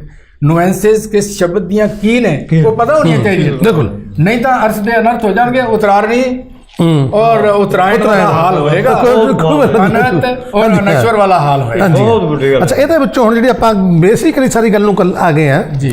ਅਖੀਰ ਤੇ ਉਹਨਾਂ ਦੇਖੋ ਤਿੰਨ ਗੱਲਾਂ ਹੋ ਸਕਦੀਆਂ ਮੇਰੇ ਮਨ ਦੇ ਆ ਰਹੀਆਂ ਨੇ ਵੀ ਜਿਹੜਾ ਐਡਾ ਅਨਾਚਾਰ ਹੋ ਗਿਆ ਅਕਾਡਮਿਕ ਖੇਤਰ ਦੇ ਵਿੱਚ ਐਡੇ ਮਹਾਨ ਵਿਦਵਾਨ ਦੀ ਮਹਾਨ ਕਿਰਤ ਦੇ ਨਾਲ, ਇਹ ਤੋਂ ਜਾਂ ਤਾਂ ਸਾਜ਼ਿਸ਼ ਹੋ ਸਕਦੀ ਆ, ਜਾਂ ਫਿਰ ਇਹ ਅਣਗਹਿਲੀ ਹੋ ਸਕਦੀ ਆ, ਜਾਂ ਵਿਦਵਾਨਾਂ ਦੀ ਅਯੋਗਤਾ ਹੋ ਸਕਦੀ ਆ। ਤੁਸੀਂ ਇਹਨੂੰ ਕੀ ਸਮਝਦੇ ਹੋ ਵੀ ਇਹ ਤਿੰਨੇ ਗੱਲਾਂ ਦੇ ਵਿੱਚੋਂ ਜਾਂ ਕੋਈ ਕਨਸਪੀਰੈਂਸੀ, ਜਾਂ ਅਣਗਹਿਲੀ, ਜਾਂ ਵਿਦਵਾਨਾਂ ਦੀ ਨਾ ਅਹਿਲੀਅਤ, ਉਹ ਵਿਦਵਾਨ ਹੀ ਨਹੀਂ ਜਿਵੇਂ ਤੁਸੀਂ ਪਹਿਲਾਂ ਕਹਿ ਕੇ ਹਟਿਆ ਕਿ ਜਾਂ ਤਿੰਨੇ ਹੀ ਨੇ, ਤਿੰਨਾਂ ਦਾ ਸੁਮੇਲ ਹੋ ਕੇ ਇਹ ਸਾਰਾ ਕੁਝ ਇਸ ਤਰ੍ਹਾਂ ਹੋ ਗਿਆ। ਮੇਰੀ ਬੇਨਤੀ ਇਹ ਹੈ ਕਿ ਇਹਦੇ ਪਿੱਛੇ ਕੀ ਹੈ ਕਾਰਨ, ਉਹ ਲੱਭਣ ਵਾਸਤੇ ਸਰਕਾਰ ਨੂੰ ਕੋਈ ਕਮੇਟੀ ਪੁਆਇੰਟ ਠੀਕ ਹੈ, ਔਰ ਇਹਦੀ ਪੂਰੀ ਜਿਹੜੀ ਹੈ ਉਹ ਖੋਜ ਕਰਾਉਣੀ ਚਾਹੀਦੀ ਹੈ। ਹਾਂਜੀ। ਇਹ ਕਿਉਂ ਹੋਇਆ? ਹਾਂਜੀ। ਇਹਦੇ ਨਾਲ ਭਾਈ ਕਾਹਨ ਸਿੰਘ ਨਾਭਾ ਦੀ ਬੇਇੱਜ਼ਤੀ, ਹਾਂਜੀ, ਪੰਜਾਬੀ ਯੂਨੀਵਰਸਿਟੀ ਦੀ ਹਾਂਜੀ, ਬੇਇੱਜ਼ਤੀ, ਪੰਜਾਬੀ ਵਿਦਵਾਨਾਂ ਦੀ ਬੇਇੱਜ਼ਤੀ, ਹਾਂਜੀ, ਇਹ ਸਾਰਾ ਕੁਝ ਮਿਲਿਆ ਹੋਇਆ ਹੈ। ਔਰ ਇਹਦਾ ਜਿਹੜਾ ਨੁਕਸਾਨ ਹੋਣਾ ਹੈ ਉਹ ਅੱਜ ਅਸੀਂ ਅੰਦਾਜ਼ਾ ਨਹੀਂ ਲਗਾ ਸਕਦੇ। ਹਾਂ ਬਿਲਕੁਲ ਜੀ। ਇਸ ਕਰਕੇ ਇਹ ਹਰ ਪੰਜਾਬੀ ਦਾ ਔਰ ਸਰਕਾਰ ਦਾ ਵੀ ਫਰਜ਼ ਬਣਦਾ ਹੈ ਇਹਦੇ ਬਾਅਦ ਉਠਾਈ ਜਾਵੇ ਤਹਿ ਤੱਕ ਇਹਦੀ ਤਹਿਕੀਕਾਤ ਕਰਵਾ ਪੰਜਾਬ ਸਰਕਾਰ ਨੂੰ, ਮੁੱਖ ਮੰਤਰੀ ਅਮਰਿੰਦਰ ਸਿੰਘ ਨੂੰ ਕਿਸੇ ਨਾ ਕਿਸੇ ਤੱਕ ਕੋਈ ਈਮੇਲ ਕਰੋ, ਕੁਛ ਕਰੋ, ਕੋਈ ਡੈਪੂਟੇਸ਼ਨ ਲੈ ਕੇ ਮਿਲਣ, ਇਹ ਤਾਂ ਪ੍ਰੈਸ਼ਰ ਪਾ ਕੇ ਕੋਈ ਕਮੇਟੀ ਅਪਾਇੰਟ ਕਰਕੇ ਸਾਰੇ ਦੀ ਸਾਜ਼ਿਸ਼ ਨੰਗਾ ਹੋਵੇ, ਕੀ ਹੋਊਗੀ ਗੱਲ। ਅੱਛਾ, ਇਹਦੇ ਵਿੱਚੋਂ ਆਪਣੀ ਜਿਹੜੀ ਗੱਲ ਚੱਲੀ ਹੈ ਥੋੜੀ ਤਾਂ ਮੇਰੇ ਮਨ 'ਚ ਖਿਆਲ ਆਇਆ ਵੀ ਸਿੱਖਾਂ ਦੀ ਜਿਹੜੀ ਸਰਮੌਰ ਜਥੇਬੰਦੀ ਆ, ਸ਼੍ਰੋਮਣੀ ਗੁਰਦੁਆਰਾ ਪ੍ਰਬੰਧਕ ਕਮੇਟੀ, ਇਹ ਜਦੋਂ ਅਖਬਾਰਾਂ ਦੇ ਵਿੱਚ ਆਇਆ ਸਾਰਾ ਕੁਝ ਕਾਫੀ ਲੰਬੇ ਸਮੇਂ ਤੋਂ ਵਿਵਾਦ ਚੱਲ ਰਿਹਾ, ਕੋਈ ਜਿਹੜਾ ਕਾਰਜਕਾਲ ਬਹੁਤਾ ਹੋਇਆ ਇਹਦੇ ਵਿੱਚੋਂ ਮੈਂ ਸਮਝਦਾ ਵੀ ਜਿਹੜਾ 2007 ਤੋਂ ਬਾਅਦ 2017 ਤੱਕ 10 ਸਾਲ ਅਕਾਲੀ ਭਾਜਪਾ ਦਾ ਰਾਜ ਰਿਹਾ ਪੰਜਾਬ ਦੇ ਵਿੱਚ, ਇਹ ਸਾਰਾ ਪ੍ਰੋਜੈਕਟ ਉਸ ਦੌਰਾਨ ਸਿਰੇ ਚੜ੍ਹਿਆ। ਡਾਕਟਰ ਸਪਾਲ ਸਿੰਘ ਵੀ ਇੱਥੇ ਆਪਣੇ ਜਿਹੜੀਆਂ ਬਾਰ-ਬਾਰ ਆਪਣੀਆਂ ਐਕਸਟੈਂਸ਼ਨ ਲੈ ਕੇ, ਕੋਈ ਕਹਿੰਦਾ ਸੀ ਉਹ ਮੋਦੀ ਤੋਂ ਲੈ ਕੇ ਆਉਂਦਾ, ਦਿੱਲੀ ਤੋਂ, ਆਰਐਸ ਤੋਂ ਲੈ ਕੇ ਆਉਂਦਾ, ਰਾਸ਼ਟਰੀ ਸਿੱਖ ਸੰਘ ਤੋਂ ਲੈ ਕੇ ਆਉਂਦਾ, ਉਹਨੂੰ ਬਾਰ-ਬਾਰ ਐਕਸਟੈਂਸ਼ਨ ਮਿਲੀ ਇਸ ਰਾਜਕਾਲ ਦੌਰਾਨ। ਇਸੇ ਰਾਜਕਾਲ ਦੌਰਾਨ ਤਿੰਨਾਂ ਭਾਸ਼ਾਵਾਂ ਦੇ ਪ੍ਰੋਜੈਕਟ ਸਿਰੇ ਚੜ੍ਹਿਆ। ਸੋ ਸ਼੍ਰੋਮਣੀ ਕਮੇਟੀ ਵੀ ਸਰਮੌਰ ਜਥੇਬੰਦੀ ਆ। ਜਦੋਂ ਸਾਰਾ ਕੁਛ ਅਖਬਾਰਾਂ 'ਚ ਵੀ ਆਉਂਦਾ ਰਿਹਾ, ਤੁਸੀਂ ਲੜਾਈ ਲੜਦੇ ਰਹੇ ਆ, ਅਸੀਂ ਵੀ ਅਖਬਾਰਾਂ 'ਚ ਪੜ੍ਹਿਆ ਵੀ ਸ਼੍ਰੋਮਣੀ ਕਮੇਟੀ ਨੇ ਵੀ ਕਦੇ ਕੋਈ ਨੋਟਿਸ ਲਿਆ ਇਸ 'ਤੇ, ਜਦੋਂ ਇਸ 'ਤੇ ਆਪਣੀ ਸ਼ਮੂਲੀਅਤ ਕੀਤੀ, ਜਦੋਂ ਅਖਬਾਰਾਂ ਦੇ ਵਿੱਚ ਖਬਰਾਂ ਛਪੀਆਂ ਵੀ ਅਸੀਂ ਕੇਸ ਕੀਤਾ ਹੈ। ਹਾਂਜੀ। ਤਾਂ ਵਡੂੰਗਰ ਸਾਹਿਬ ਨੇ ਕਿਤੋਂ ਮੇਰਾ ਨੰਬਰ ਲੈ ਕੇ ਮੇਰੇ ਨਾਲ ਗੱਲ ਕੀਤੀ। ਹਾਂਜੀ। ਭਾਈ ਸਾਹਿਬ ਮੈਨੂੰ ਦੱਸੋ ਇਹ ਮਸਲਾ ਕੀ ਹੈ। ਮੈਂ ਉਹਨਾਂ ਨੂੰ ਸਾਰੀ ਗੱਲ ਸਮਝਾਈ ਕਿ ਮਸਲਾ ਇਹ ਹੈ। ਹਾਂਜੀ। ਉਹਨਾਂ ਨੇ ਕਿਹਾ ਠੀਕ ਹੈ, ਅਸੀਂ ਇਸ ਮਸਲੇ ਨੂੰ ਚੁੱਕਾਂਗੇ, ਅਸੀਂ ਤੁਹਾਡੇ ਨਾਲ ਹੈ, ਅਸੀਂ ਆਪਣਾ ਵਕੀਲ ਵੀ ਖੜਾ ਕਰਾਂਗੇ। ਉਹਨਾਂ ਨੇ ਇੱਕ ਕਮੇਟੀ ਬਣਾ ਕੇ ਤੇ ਜਿਹੜਾ ਪੰਜਾਬੀ ਵਾਲਾ ਸੀ ਇਹਦੇ ਕੁਝ ਹਿੱਸੇ ਦੇ ਵਿੱਚੋਂ ਕੁਝ ਅੱਖਰ ਚੁਣ ਕੇ ਤੇ ਉਹਦੀ ਜਿਹੜੀ ਹੈ ਪੜਤਾਲ ਕਰਾਈ। ਅੱਛਾ, ਆਪਣੇ ਵਿਦਵਾਨਾਂ ਕੋਲੋਂ? ਹਾਂ, ਜੇ ਉਹ 4 ਵਿਦਵਾਨਾਂ ਦੀ ਕਮੇਟੀ ਸੀ। ਕੋਈ ਵਿਦਵਾਨਾਂ ਦੇ ਨਾਂ? ਹਾਂਜੀ, ਉਹਦੇ ਵਿੱਚ ਡਾਕਟਰ ਓਪੀ ਵਸਿਸ਼ਟ ਹੈਗੇ ਨੇ। ਅੱਛਾ ਜੀ। ਹਾਂ, ਪ੍ਰਭਜੋਤ ਕੌਰ ਨੇ। ਹਾਂਜੀ। ਔਰ ਆਪਣੇ ਉਹ ਕੀ ਨੇ ਜਿਹੜੇ ਪਰਮਵੀਰ ਸਿੰਘ? ਹਾਂਜੀ, ਨਹੀਂ, ਜਿਹੜੇ ਉੱਥੇ ਥੋੜਾ ਇੰਸਟੀਚਿਊਟ ਦੇ ਚਮਕੌਰ ਸਿੰਘ ਹੋਰੀ ਨੇ। ਉਹਨਾਂ ਨੇ ਇਹ ਸਾਰੀ ਘੋਖ ਕਰਨ ਤੋਂ ਬਾਅਦ ਆਪਣੀ ਰਿਪੋਰਟ ਤਿਆਰ ਕੀਤੀ। ਉਹ ਰਿਪੋਰਟ ਜਿਹੜੀ ਹੈ ਉਹ ਵਡੂੰਗਰ ਸਾਹਿਬ ਨੇ ਚੀਫ ਮਿਨਿਸਟਰ ਸਾਹਿਬ ਨੂੰ ਭੇਜ ਦਿੱਤੀ, ਔਰ ਉਹਨਾਂ ਨੇ ਅੱਗੋਂ ਰਿਪੋਰਟ ਜਿਹੜੀ ਹੈ ਯੂਨੀਵਰਸਿਟੀ ਨੂੰ ਭੇਜਤੀ ਹੋਣੀ ਹੈ। ਚੀਫ ਮਿਨਿਸਟਰ ਤਾਂ ਉਹ ਤਾਂ ਫਿਰ ਬਾਦਲ ਸਾਹਿਬ ਹੀ ਹੋਣਗੇ ਨਾ? ਹਾਂਜੀ, ਹਾਂ, ਬਾਦਲ ਸਾਹਿਬ ਹੁਣ ਨਿਚਰ ਰਹੀ। ਹਾਂਜੀ। ਤੇ ਉਹ ਜਿਹੜਾ ਹੋਇਆ ਬਾਅਦ ਦੇ ਵਿੱਚ ਬਈ ਉਹਦਾ ਕੀ ਬਣਿਆ ਇਹ ਕੁਝ ਪਤਾ ਨਹੀਂ ਹੈ। ਉਹ ਸਾਰਾ ਠੱਪ ਹੋ ਗਿਆ। ਕੀ ਹੋਇਆ ਕੁਝ ਪਤਾ ਨਹੀਂ, ਕਿਉਂਕਿ ਕਿਸੇ ਨੇ ਇਸ ਨੂੰ ਪਰਸੂ ਨਹੀਂ ਮੁੜ ਕੇ ਸ਼੍ਰੋਮਣੀ ਕਮੇਟੀ ਨੂੰ ਖੜਾ ਛੱਡਤਾ। ਨਹੀਂ, ਇਹ ਮੇਰਾ ਖਿਆਲ ਹੈ ਅਮਰਿੰਦਰ ਸਿੰਘ ਹੋਰਾਂ ਦੇ ਵੇਲੇ ਇਹ ਹੋਈ। ਅੱਛਾ ਜੀ। ਅਮਰਿੰਦਰ ਸਿੰਘ ਹੋਰਾਂ ਨੇ ਹੀ ਭੇਜੀ। ਉਹ ਤਾਂ ਫਿਰ 2007 ਦੇ ਵਿੱਚ ਅਮਰਿੰਦਰ ਸਿੰਘ? ਨਹੀਂ, ਇਹ ਪੰਜਾਬੀ ਦੀ ਦੂਜੀ ਵਾਰੀ 17 ਚ। ਅੱਛਾ, ਹੁਣ 2017 ਦੀ ਗੱਲ ਹੈ। ਅੱਛਾ, ਬਾਦਲ ਸਾਹਿਬ ਹੁਣ 2017 ਚ ਹੋਇਆ। ਠੀਕ ਹੈ। ਤੇ ਇਹਨਾਂ ਨੇ ਕਿਉਂਕਿ ਜੇ ਗਵਰਨਮੈਂਟ ਦੀ ਤਰਫੋਂ ਇਹਨੂੰ ਪਰਸੂ ਕੀਤਾ ਜਾਂਦਾ ਤੇ ਫਿਰ ਪਤਾ ਲੱਗਦਾ ਵੀ ਉਹਨਾਂ ਨੇ ਕੀ ਕੀਤਾ ਕੀ ਨਹੀਂ ਕੀਤਾ। ਮਗਰ ਉਹ ਤਾਂ ਸਿਰਫ ਇਹਨੂੰ ਟਾਲਣ ਦੇ ਉੱਤੇ ਹੀ ਯੂਨੀਵਰਸਿਟੀ ਦਾ ਜਿਹੜਾ ਨਾ ਪੂਰਾ ਜ਼ੋਰ ਹੈ।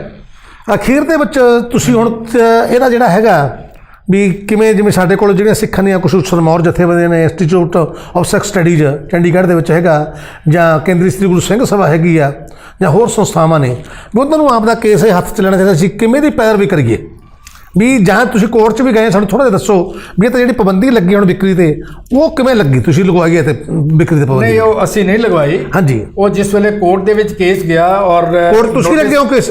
ਹਾਂਜੀ ਕੇਸ ਤੁਸੀਂ ਲੱਗੇ ਹੋ ਕੇਸ? ਹਾਂ ਮੇਰੇ ਤੁਸੀਂ ਨਾਲ ਮੈਂ ਦੱਸਿਆ ਤੁਹਾਨੂੰ ਹਾਂ ਕੋਰਟ 'ਚ ਲੱਗੇ ਹੋ, ਠੀਕ ਆ। ਸਰ ਰਜਿੰਦਰ ਸਿੰਘ ਹੋਰੀ ਸੀ। ਹਾਂ ਖਾਲਸਾ ਪੰਚਾਇਤ ਵਾਲੇ। ਰਵਿੰਦਰ ਸਿੰਘ ਹੋਰੀ ਸੀ। ਹਾਂਜੀ ਖਾਲਸਾ ਪੰਚਾਇਤ। ਹਾਂਜੀ ਸਰ ਰਵਿੰਦਰ ਸਿੰਘ ਹੋਰੀ ਸੀ ਔਰ ਮਨਜੀਤ ਸਿੰਘ ਖਾਲਸਾ ਸੀਗੇ। ਹਾਂਜੀ ਤਾਂ ਇਹ ਅਸੀਂ ਜਦੋਂ ਕੋਰਟ ਦੇ ਵਿੱਚ ਕੇਸ ਲੈ ਕੇ ਗਏ, ਜਦੋਂ ਨੋਟਿਸ ਗਿਆ ਯੂਨੀਵਰਸਿਟੀ ਨੂੰ, ਹਾਂਜੀ ਤਾਂ ਉਹਨਾਂ ਨੇ 11 ਮਈ 17 ਨੂੰ ਇਹਦੇ ਤੇ ਬੈਨ ਲਾਇਆ। ਅੱਛਾ ਹੁਣ ਲਾਇਆ 11 ਮਈ 17 ਨੂੰ। ਅੱਛਾ 2017 ਨੂੰ, ਠੀਕ ਆ ਜੀ। ਹਾਂਜੀ ਮਗਰ 15 ਮਈ 17 ਨੂੰ ਉਹ ਬੈਨ ਹਟਾਤਾ। ਅੱਛਾ ਯੂਨੀਵਰਸਿਟੀ ਨੇ ਆਪ ਹੀ ਕਿ ਹਾਂਜੀ ਆਪ ਹੀ ਯੂਨੀਵਰਸਿਟੀ ਨੇ ਹਟਾਤਾ, ਹਾਂਜੀ। ਪਹਿਲਾਂ ਲਾ ਕੇ ਬਾਅਦ ਚ ਹਟਾਤਾ ਔਰ ਇਹ ਗੱਲ ਕਹੀ ਕਿ ਕੋਰਟ ਨੇ ਇਹਨੂੰ ਬੈਨ ਕਰਨ ਵਾਸਤੇ ਕੋਈ ਆਰਡਰ ਨਹੀਂ ਕੀਤਾ। ਆਰਡਰ ਨਹੀਂ ਕੀਤਾ। ਅੱਛਾ ਪਰ ਫਿਰ ਜੁਲਾਈ ਦੇ ਵਿੱਚ 17 ਜੁਲਾਈ ਨੂੰ ਸ਼ਾਇਦ ਹਾਂਜੀ 17 ਨੂੰ ਫਿਰ ਬੈਨ ਕਰਤਾ, ਹਾਲਾਂਕਿ ਕੋਰਟ ਨੇ ਉਸ ਵੇਲੇ ਵੀ ਕੋਈ ਆਰਡਰ ਨਹੀਂ ਸੀ ਕੀਤੇ। ਅੱਛਾ ਜੀ। ਔਰ ਜਦੋਂ ਡੇਟ ਸੀ ਸਾਡੀ ਮੇਰੇ ਖਿਆਲ 14 ਮਾਰਚ 18 ਦੀ, ਉਹਦੇ ਵਿੱਚ ਵਕੀਲ ਨੇ ਕਹਿ ਦਿੱਤਾ ਅਸੀਂ ਇਹਨੂੰ ਬੈਨ ਲਾਤਾ ਜੀ, ਤੇ ਅਸੀਂ ਵਿਦਵਾਨਾਂ ਦੀ ਕਮੇਟੀ ਬਣਾ ਦਿੱਤੀ। ਯੂਨੀਵਰਸਿਟੀ ਨੇ ਕਹਿਤਾ ਉੱਥੇ ਯੂਨੀਵਰਸਿਟੀ ਕੋਰਟ 'ਚ ਦਿੱਤਾ ਬਿਆਨ ਵੀ ਅਸੀਂ ਤਾਂ ਬਿਆਨ ਆਪਣੇ ਆਪ ਹੀ ਲਾਤਾ, ਬੈਨ ਲਾਤਾ ਔਰ ਅਸੀਂ ਵਿਦਵਾਨਾਂ ਦੀ ਕਮੇਟੀ ਜੋ ਸਾਨੂੰ ਰਾਏ ਦੇਗੀ ਉਹਦੇ ਮੁਤਾਬਕ ਇਹਨੂੰ ਠੀਕ ਕਰ ਦਿਆਂਗੇ। ਮਗਰ ਵਿਦਵਾਨਾਂ ਦੀ ਕਮੇਟੀ ਜਿਹੜੀ ਬਣਾਈ ਹੈ ਉਹਦੇ ਵਿੱਚ ਜ਼ਿਆਦਾ ਯੂਨੀਵਰਸਿਟੀ ਦੇ ਹੀ ਵਿਦਵਾਨ ਨੇ ਔਰ ਯੂਨੀਵਰਸਿਟੀ ਦੇ 2 ਆਫੀਸਰ ਨੇ, ਇੱਕ ਉਹਦੇ ਵਿੱਚ ਸੈਨੇਟ ਦੇ ਮੈਂਬਰ ਨੇ, 2 ਆਊਟਸਾਈਡ ਮੈਂਬਰ ਨੇ। ਠੀਕ ਹੈ ਜੀ। ਔਰ ਉਹ ਪਹਿਲੀ ਮੀਟਿੰਗ ਦੇ ਵਿੱਚ ਇਹ ਫੈਸਲਾ ਕੀਤਾ ਸਰਬਸੰਮਤੀ ਨਾਲ ਕਿ ਜੋ ਇਹਨਾਂ ਨੇ ਮਹਾਨ ਕੋਸ਼ ਛਾਪੇ ਨੇ, ਹਾਂਜੀ। ਇਹ ਤਿੰਨੋਂ ਜਿਹੜੇ ਸੰਸਕਰਣ ਨੇ ਇਹਨਾਂ ਨੂੰ ਡਿਸਟਰੋਏ ਕਰਤਾ ਜਾਏ। ਠੀਕ ਹੈ ਇਹਨਾਂ ਜੀ। ਦਾ ਗੁੱਦਾ ਬਣਾਤਾ ਜਾਏ। ਉਸੇ ਕਮੇਟੀ ਨੇ। ਹਾਂਜੀ ਔਰ ਜਿਹੜੇ ਬੰਦੇ ਇਹਦੇ ਵਾਸਤੇ ਜ਼ਿੰਮੇਵਾਰ ਨੇ ਉਹਨਾਂ ਦੀ ਜ਼ਿੰਮੇਵਾਰੀ ਠਹਿਰਾਈ ਜਾਏ ਔਰ 3 ਰਿਵਿਊ ਕਮੇਟੀਆਂ ਬਣਾ ਕੇ ਇਹਨਾਂ ਦੀ ਸੋਧ ਕਰਾਈ ਜਾਏ। ਮਗਰ ਯੂਨੀਵਰਸਿਟੀ ਨੇ ਉਹਦੇ ਮਿੰਟਸ ਹੀ ਨਹੀਂ ਲਿਖੇ। ਅੱਛਾ ਜੀ। ਨਾ ਡਾਕਟਰ ਕਾਰਵਾਈ ਲਿਖੀ ਨਹੀਂ ਹੋਤੀ। ਨਾ ਡਾਕਟਰ ਜ਼ਮਾਨੀ ਵਾਲੀ ਗੱਲ ਕਰ ਜਵਾਨੀ ਕਲਾਮੀ ਮੀਟਿੰਗ ਹੋਈ ਬਕਾਇਦਾ। ਠੀਕ ਹੈ ਜੀ। ਮੀਟਿੰਗ ਹੋਈ, ਮੀਟਿੰਗ ਨੋਟ ਲਏ ਗਏ, ਅੱਛਾ ਮਗਰ ਮਿੰਟਸ ਲਿਖੇ ਨਹੀਂ, ਸਰਕੂਲੇਟ ਨਹੀਂ ਕੀਤੇ ਗਏ। ਮਿੰਟਸ ਤੇ ਆਈ ਨਹੀਂ। ਔਰ ਇਹ ਨਵੰਬਰ 2017 ਦੀ ਗੱਲ ਹੈ। ਅੱਛਾ ਜੀ। ਔਰ ਕੋਰਟ ਨੇ ਜਿਹੜੀ ਉਹ ਪਟੀਸ਼ਨ ਖਾਰਿਜ ਕੀਤੀ, ਤੁਹਾਡੀ ਖਰਚ ਕਰਤੀ, ਉਹ ਖਾਰਿਜ ਉਹਨੂੰ ਐ ਹੋਈ ਬੰਦ ਤਾਂ ਲੱਗੀ ਗੱਲ ਰੈਡੀ, ਕਿਉਂਕਿ ਉਹਨਾਂ ਨੇ ਬੈਨ ਕਰ ਦਿੱਤਾ। ਹਾਂ। ਇਸ ਕਰਕੇ ਬਿਆਨ ਕਰਾਉਣਾ ਸੀਗਾ, ਖਾਰਿਜ ਕੀਤੀ ਹੈ ਮਾਰਚ 18 ਵਿੱਚ। ਠੀਕ ਹੈ ਜੀ। 4 ਮਹੀਨੇ ਪਹਿਲਾਂ ਮੀਟਿੰਗ ਹੋਈ ਹੈ। ਪਰ ਇਸ ਗੱਲ ਦਾ ਹੁਣ ਕੀ ਸਬੂਤ ਆ ਵੀ ਉਹਨੇ ਇਹਦੀ ਵਿਕਰੀ ਬੰਦ ਨਹੀਂ ਕੀਤੀ? ਉਸ ਨਾਲ ਵਿਕਰੀ ਕਰੀ ਜਾਂਦੇ ਹੁਣ ਉਹਨਾਂ ਨੂੰ ਸਟਾਕ ਪਿਆ, ਸਟਾਕ ਨੂੰ ਪਤਾ ਨਹੀਂ ਚੋਰੀ ਹਰ ਛੁਪੀ। ਮੀਟਿੰਗ 'ਚ ਉਹਨਾਂ ਨੇ ਕਿਹਾ ਜੀ ਅਸੀਂ ਉਹਨੂੰ ਵੇਚ ਨਹੀਂ ਸਕਦੇ, ਤਾਂ ਵਿਕਰੀ ਬੰਦ ਹੀ ਕੀਤੀ ਹੋਣੀ ਹੈ। ਮਗਰ ਵਿਕਰੀ ਬੰਦ ਕਰਨ ਦੇ ਬਾਵਜੂਦ ਇੱਕ ਸਵਾਲ ਪੈਦਾ ਹੁੰਦਾ ਹੈ, ਜੇ ਇਹਨੂੰ ਵੇਚ ਨਹੀਂ ਸਕਦੇ ਹਾਂਜੀ ਤਾਂ ਫਿਰ ਇਹ ਇੱਕ ਕਿਸਮ ਨਾਲ ਕਬਾੜੀ ਹੋ ਗਿਆ ਨਾ। ਹਾਂ। ਤੇ ਇਹਨੂੰ ਸਾਂਭਣ ਦੀ ਕੀ ਲੋੜ ਹੈ? ਹਾਂ ਠੀਕ ਆ। ਇਹਨੂੰ ਕਿਉਂ ਸਾਂਭਿਆ ਜਾ ਰਿਹਾ ਹੈ? ਹਾਂਜੀ। ਜੇ ਉਹ ਸਮਝਦੇ ਨੇ ਵੀ ਅਸੀਂ ਇਹਨੂੰ ਵੇਚਣਾ ਹੀ ਨਹੀਂ ਤਾਂ ਸਾਂਭਿਆ ਕਿਉਂ ਜਾ ਰਿਹਾ? ਤਾਂ ਇਸ ਨੂੰ ਡਿਸਟਰੋਏ ਕਰਨਾ ਹੀ ਚਾਹੀਦਾ ਹੈ। ਔਰ ਉਸ ਕਮੇਟੀ ਨੇ ਜਿਹੜੇ 3 ਫੈਸਲੇ ਉਹਨਾਂ ਨੂੰ ਕਿਹਾ ਵੀ ਇਹ ਤੁਸੀਂ ਆਪਣੀ ਰਿਪੋਰਟ ਭੇਜੋ, ਉਹਨਾਂ ਨੇ ਮਿੰਟਸ ਨਹੀਂ ਲਿਖੇ। ਦੂਜੀ ਮੀਟਿੰਗ 'ਚ ਮੈਂ ਇਹਨਾਂ ਨੂੰ ਰਿਪੀਟ ਕੀਤਾ ਵੀ ਪਿਛਲੀ ਮੀਟਿੰਗ 'ਚ ਇਹ 3 ਗੱਲਾਂ ਹੋਈਆਂ ਸੀ, ਇਹਨਾਂ ਨੂੰ ਰਿਕਾਰਡ ਕਰੋ, ਫਿਰ ਰਿਕਾਰਡ ਨਹੀਂ ਕੀਤਾ ਗਿਆ। ਹਾਂਜੀ। ਔਰ ਇਸ ਗੱਲ ਤੇ ਜ਼ੋਰ ਦਿੱਤਾ ਗਿਆ ਜੀ ਅਸੀਂ ਥੋੜਾ ਜਿਹਾ ਹੋਰ ਚੈੱਕ ਕਰਾ ਲਈਏ, ਊੜਾ ਕੱਕਾ ਨੰਨਾ ਜਿਵੇਂ ਮੈਂ ਤੁਹਾਨੂੰ ਦੱਸਿਆ ਉਹ ਚੈੱਕ ਕਰਾਇਆ। ਪਹਿਲੇ ਭਾਸ਼ਾ ਵਿਭਾਗ ਨਾਲ ਕਰਾਉਣਾ ਸੀ, ਬਾਅਦ 'ਚ ਕਹਿਤਾ ਜੀ ਸਾਨੂੰ ਚਿੱਠੀ ਆ ਗਈ ਹੈ ਇਹ ਸੰਮਤੀ ਦੇ ਆਧਾਰ ਤੇ ਇਹ ਹੋਇਆ ਉਹ ਹੋਇਆ, ਅਸੀਂ ਹੁਣ ਜੋ ਸਾਡੇ ਕੋਲ ਪਿਆ ਵਰਸ਼ਨ ਉਹਦੇ ਆਧਾਰ ਤੇ ਚੈੱਕ ਕਰਾਵਾਂਗੇ। ਚੈੱਕ ਕਰਾਇਆ 30 ਸਫ਼ਿਆਂ 'ਚ 397 ਗਲਤੀਆਂ। ਹੁਣ ਰੈਂਡਮ ਜਿਹੜੇ ਸਪੈਸੀਮਨ ਸੀ ਉਹ ਤੁਹਾਡੇ ਫੇਲ ਹੋ ਗਏ ਨੇ, ਬਾਵਜੂਦ ਉਹਦੇ ਤੁਸੀਂ ਇਹਨੂੰ ਡਿਸਟਰੋਏ ਕਰਨ ਵਾਸਤੇ ਤਿਆਰ ਨਹੀਂ। ਇਹ ਇੱਕ ਬਹੁਤ ਵੱਡਾ ਸਵਾਲ ਹੈ। ਇਹ ਸਾਜ਼ਿਸ਼ ਹੈ, ਇਹਨੂੰ ਵੇਚ ਦਿਓ। ਇਹ ਵੀ ਹੋ ਸਕਦਾ ਮੈਨੂੰ ਵੇਚ ਦਿਓ, ਚੋਰੀ ਸਿੱਪੇ ਵੇਚ ਦਿਓ, ਚੋਰੀ ਸਿੱਪੇ ਵੇਚ ਕੇ ਪੈਸਾ ਪੂਰਾ ਕਰ ਲਓ। ਕੱਲ ਨੂੰ ਕੋਈ ਭਰਪਾਈ ਕਰਨੀ ਪੈਂਦੀ ਤਾਂ ਇਹਦੇ ਵਿੱਚੋਂ ਉਹ ਕਰ ਲਓ। ਉਹਦਾ ਕਿੰਨਾ ਵੱਡਾ ਨੁਕਸਾਨ ਹੋਏਗਾ? ਨੁਕਸਾਨ ਤਾਂ ਕੌਮ ਦਾ ਹੋਊਗਾ, ਸਕਾਲਰਾਂ ਦਾ ਹੋਊ, ਅਕਾਡਮਿਕ ਵਿਦਿਆਰਥੀਆਂ ਦਾ ਹੋਣਾ। ਉਹ ਕੀ ਪੜ੍ਹਨਗੇ ਚੋਂ? ਇਹ ਇੱਕ ਇੰਨਾ ਵੱਡਾ ਸਵਾਲ ਹੈ ਜਿਹਦਾ ਜਵਾਬ ਯੂਨੀਵਰਸਿਟੀ ਨੂੰ ਦੇਣਾ ਚਾਹੀਦਾ ਹੈ। ਨਹੀਂ ਬਿਲਕੁਲ ਜੀ, ਔਰ ਯੂਨੀਵਰਸਿਟੀ ਕੋਲੋਂ ਮੰਗਣਾ ਚਾਹੀਦਾ। ਅਸੀਂ ਤਬਨ ਸਾਹਿਬ ਤੁਹਾਡੇ ਬਹੁਤ ਬਹੁਤ ਧੰਨਵਾਦੀ ਹਾਂ। ਤੁਸੀਂ ਬਹੁਤ ਇੱਕ ਵੱਡੀ ਜੰਗ ਲੜੀ ਹੈ, ਬਹੁਤ ਅਣਥੱਕ ਹੋ ਕੇ ਇੱਕ ਕੌਮ ਲਈ। ਇੱਕ ਭਾਈ ਸਾਹਿਬ ਭਾਈ ਕਾਹਨ ਸਿੰਘ ਨਾਭਾ ਪ੍ਰਤੀ ਵੀ ਤੁਹਾਡੀ ਇੱਕ ਸੱਚੀ ਸ਼ਰਧਾਂਜਲੀ ਆ ਵੀ ਜੇ ਉਹਨੇ ਇੰਨਾ ਮਹਾਨ ਕੰਮ ਕੀਤਾ 28 ਸਾਲ ਦੀ ਮਿਹਨਤ ਨਾਲ, ਜੇ ਅੱਜ ਉਹਨਾਂ ਕੋਈ ਇਹੋ ਜਿਹਾ ਹੋਰ ਅਨਾਚਾਰ ਹੋ ਰਿਹਾ ਉਹਨੂੰ ਬਚਾਉਣ ਦੀ ਖਾਤਰ ਤੁਸੀਂ ਬਗੈਰ ਕੋਈ ਮੁਆਵਜ਼ੇ ਦੇ ਝਾਕ ਰੱਖਿਆ ਜਾਂ ਕੋਈ ਹੋਰ ਕਰਿਆ ਵੀ ਸਾਨੂੰ ਕੋਈ ਫਲ ਮਿਲੇ, ਐਡੀ ਵੱਡੀ ਜੰਗ ਲੜ ਕੇ ਇੱਥੇ ਤੱਕ ਲੈ ਕੇ ਆਏ ਹੋ, ਚਲੋ ਤਾਂ ਬੈਨ ਕਰਵਾਉਣ ਤੱਕ ਲੈ ਕੇ ਆਏ ਹੋ, ਅਕਾਡਮਿਕ ਤੌਰ 'ਤੇ ਇੰਨੀ ਮਿਹਨਤ ਕੀਤੀ ਉਹਦੇ ਗਲਤੀਆਂ ਲੱਭਣ ਦੀ ਖਾਤਰ ਅਸੀਂ ਤੁਹਾਡੇ ਬਹੁਤ ਬਹੁਤ ਧੰਨਵਾਦੀ ਹਾਂ। ਕੌਮ ਨੂੰ ਵੀ ਤੁਹਾਡੇ ঋਣੀ ਹੋਣਾ ਚਾਹੀਦਾ।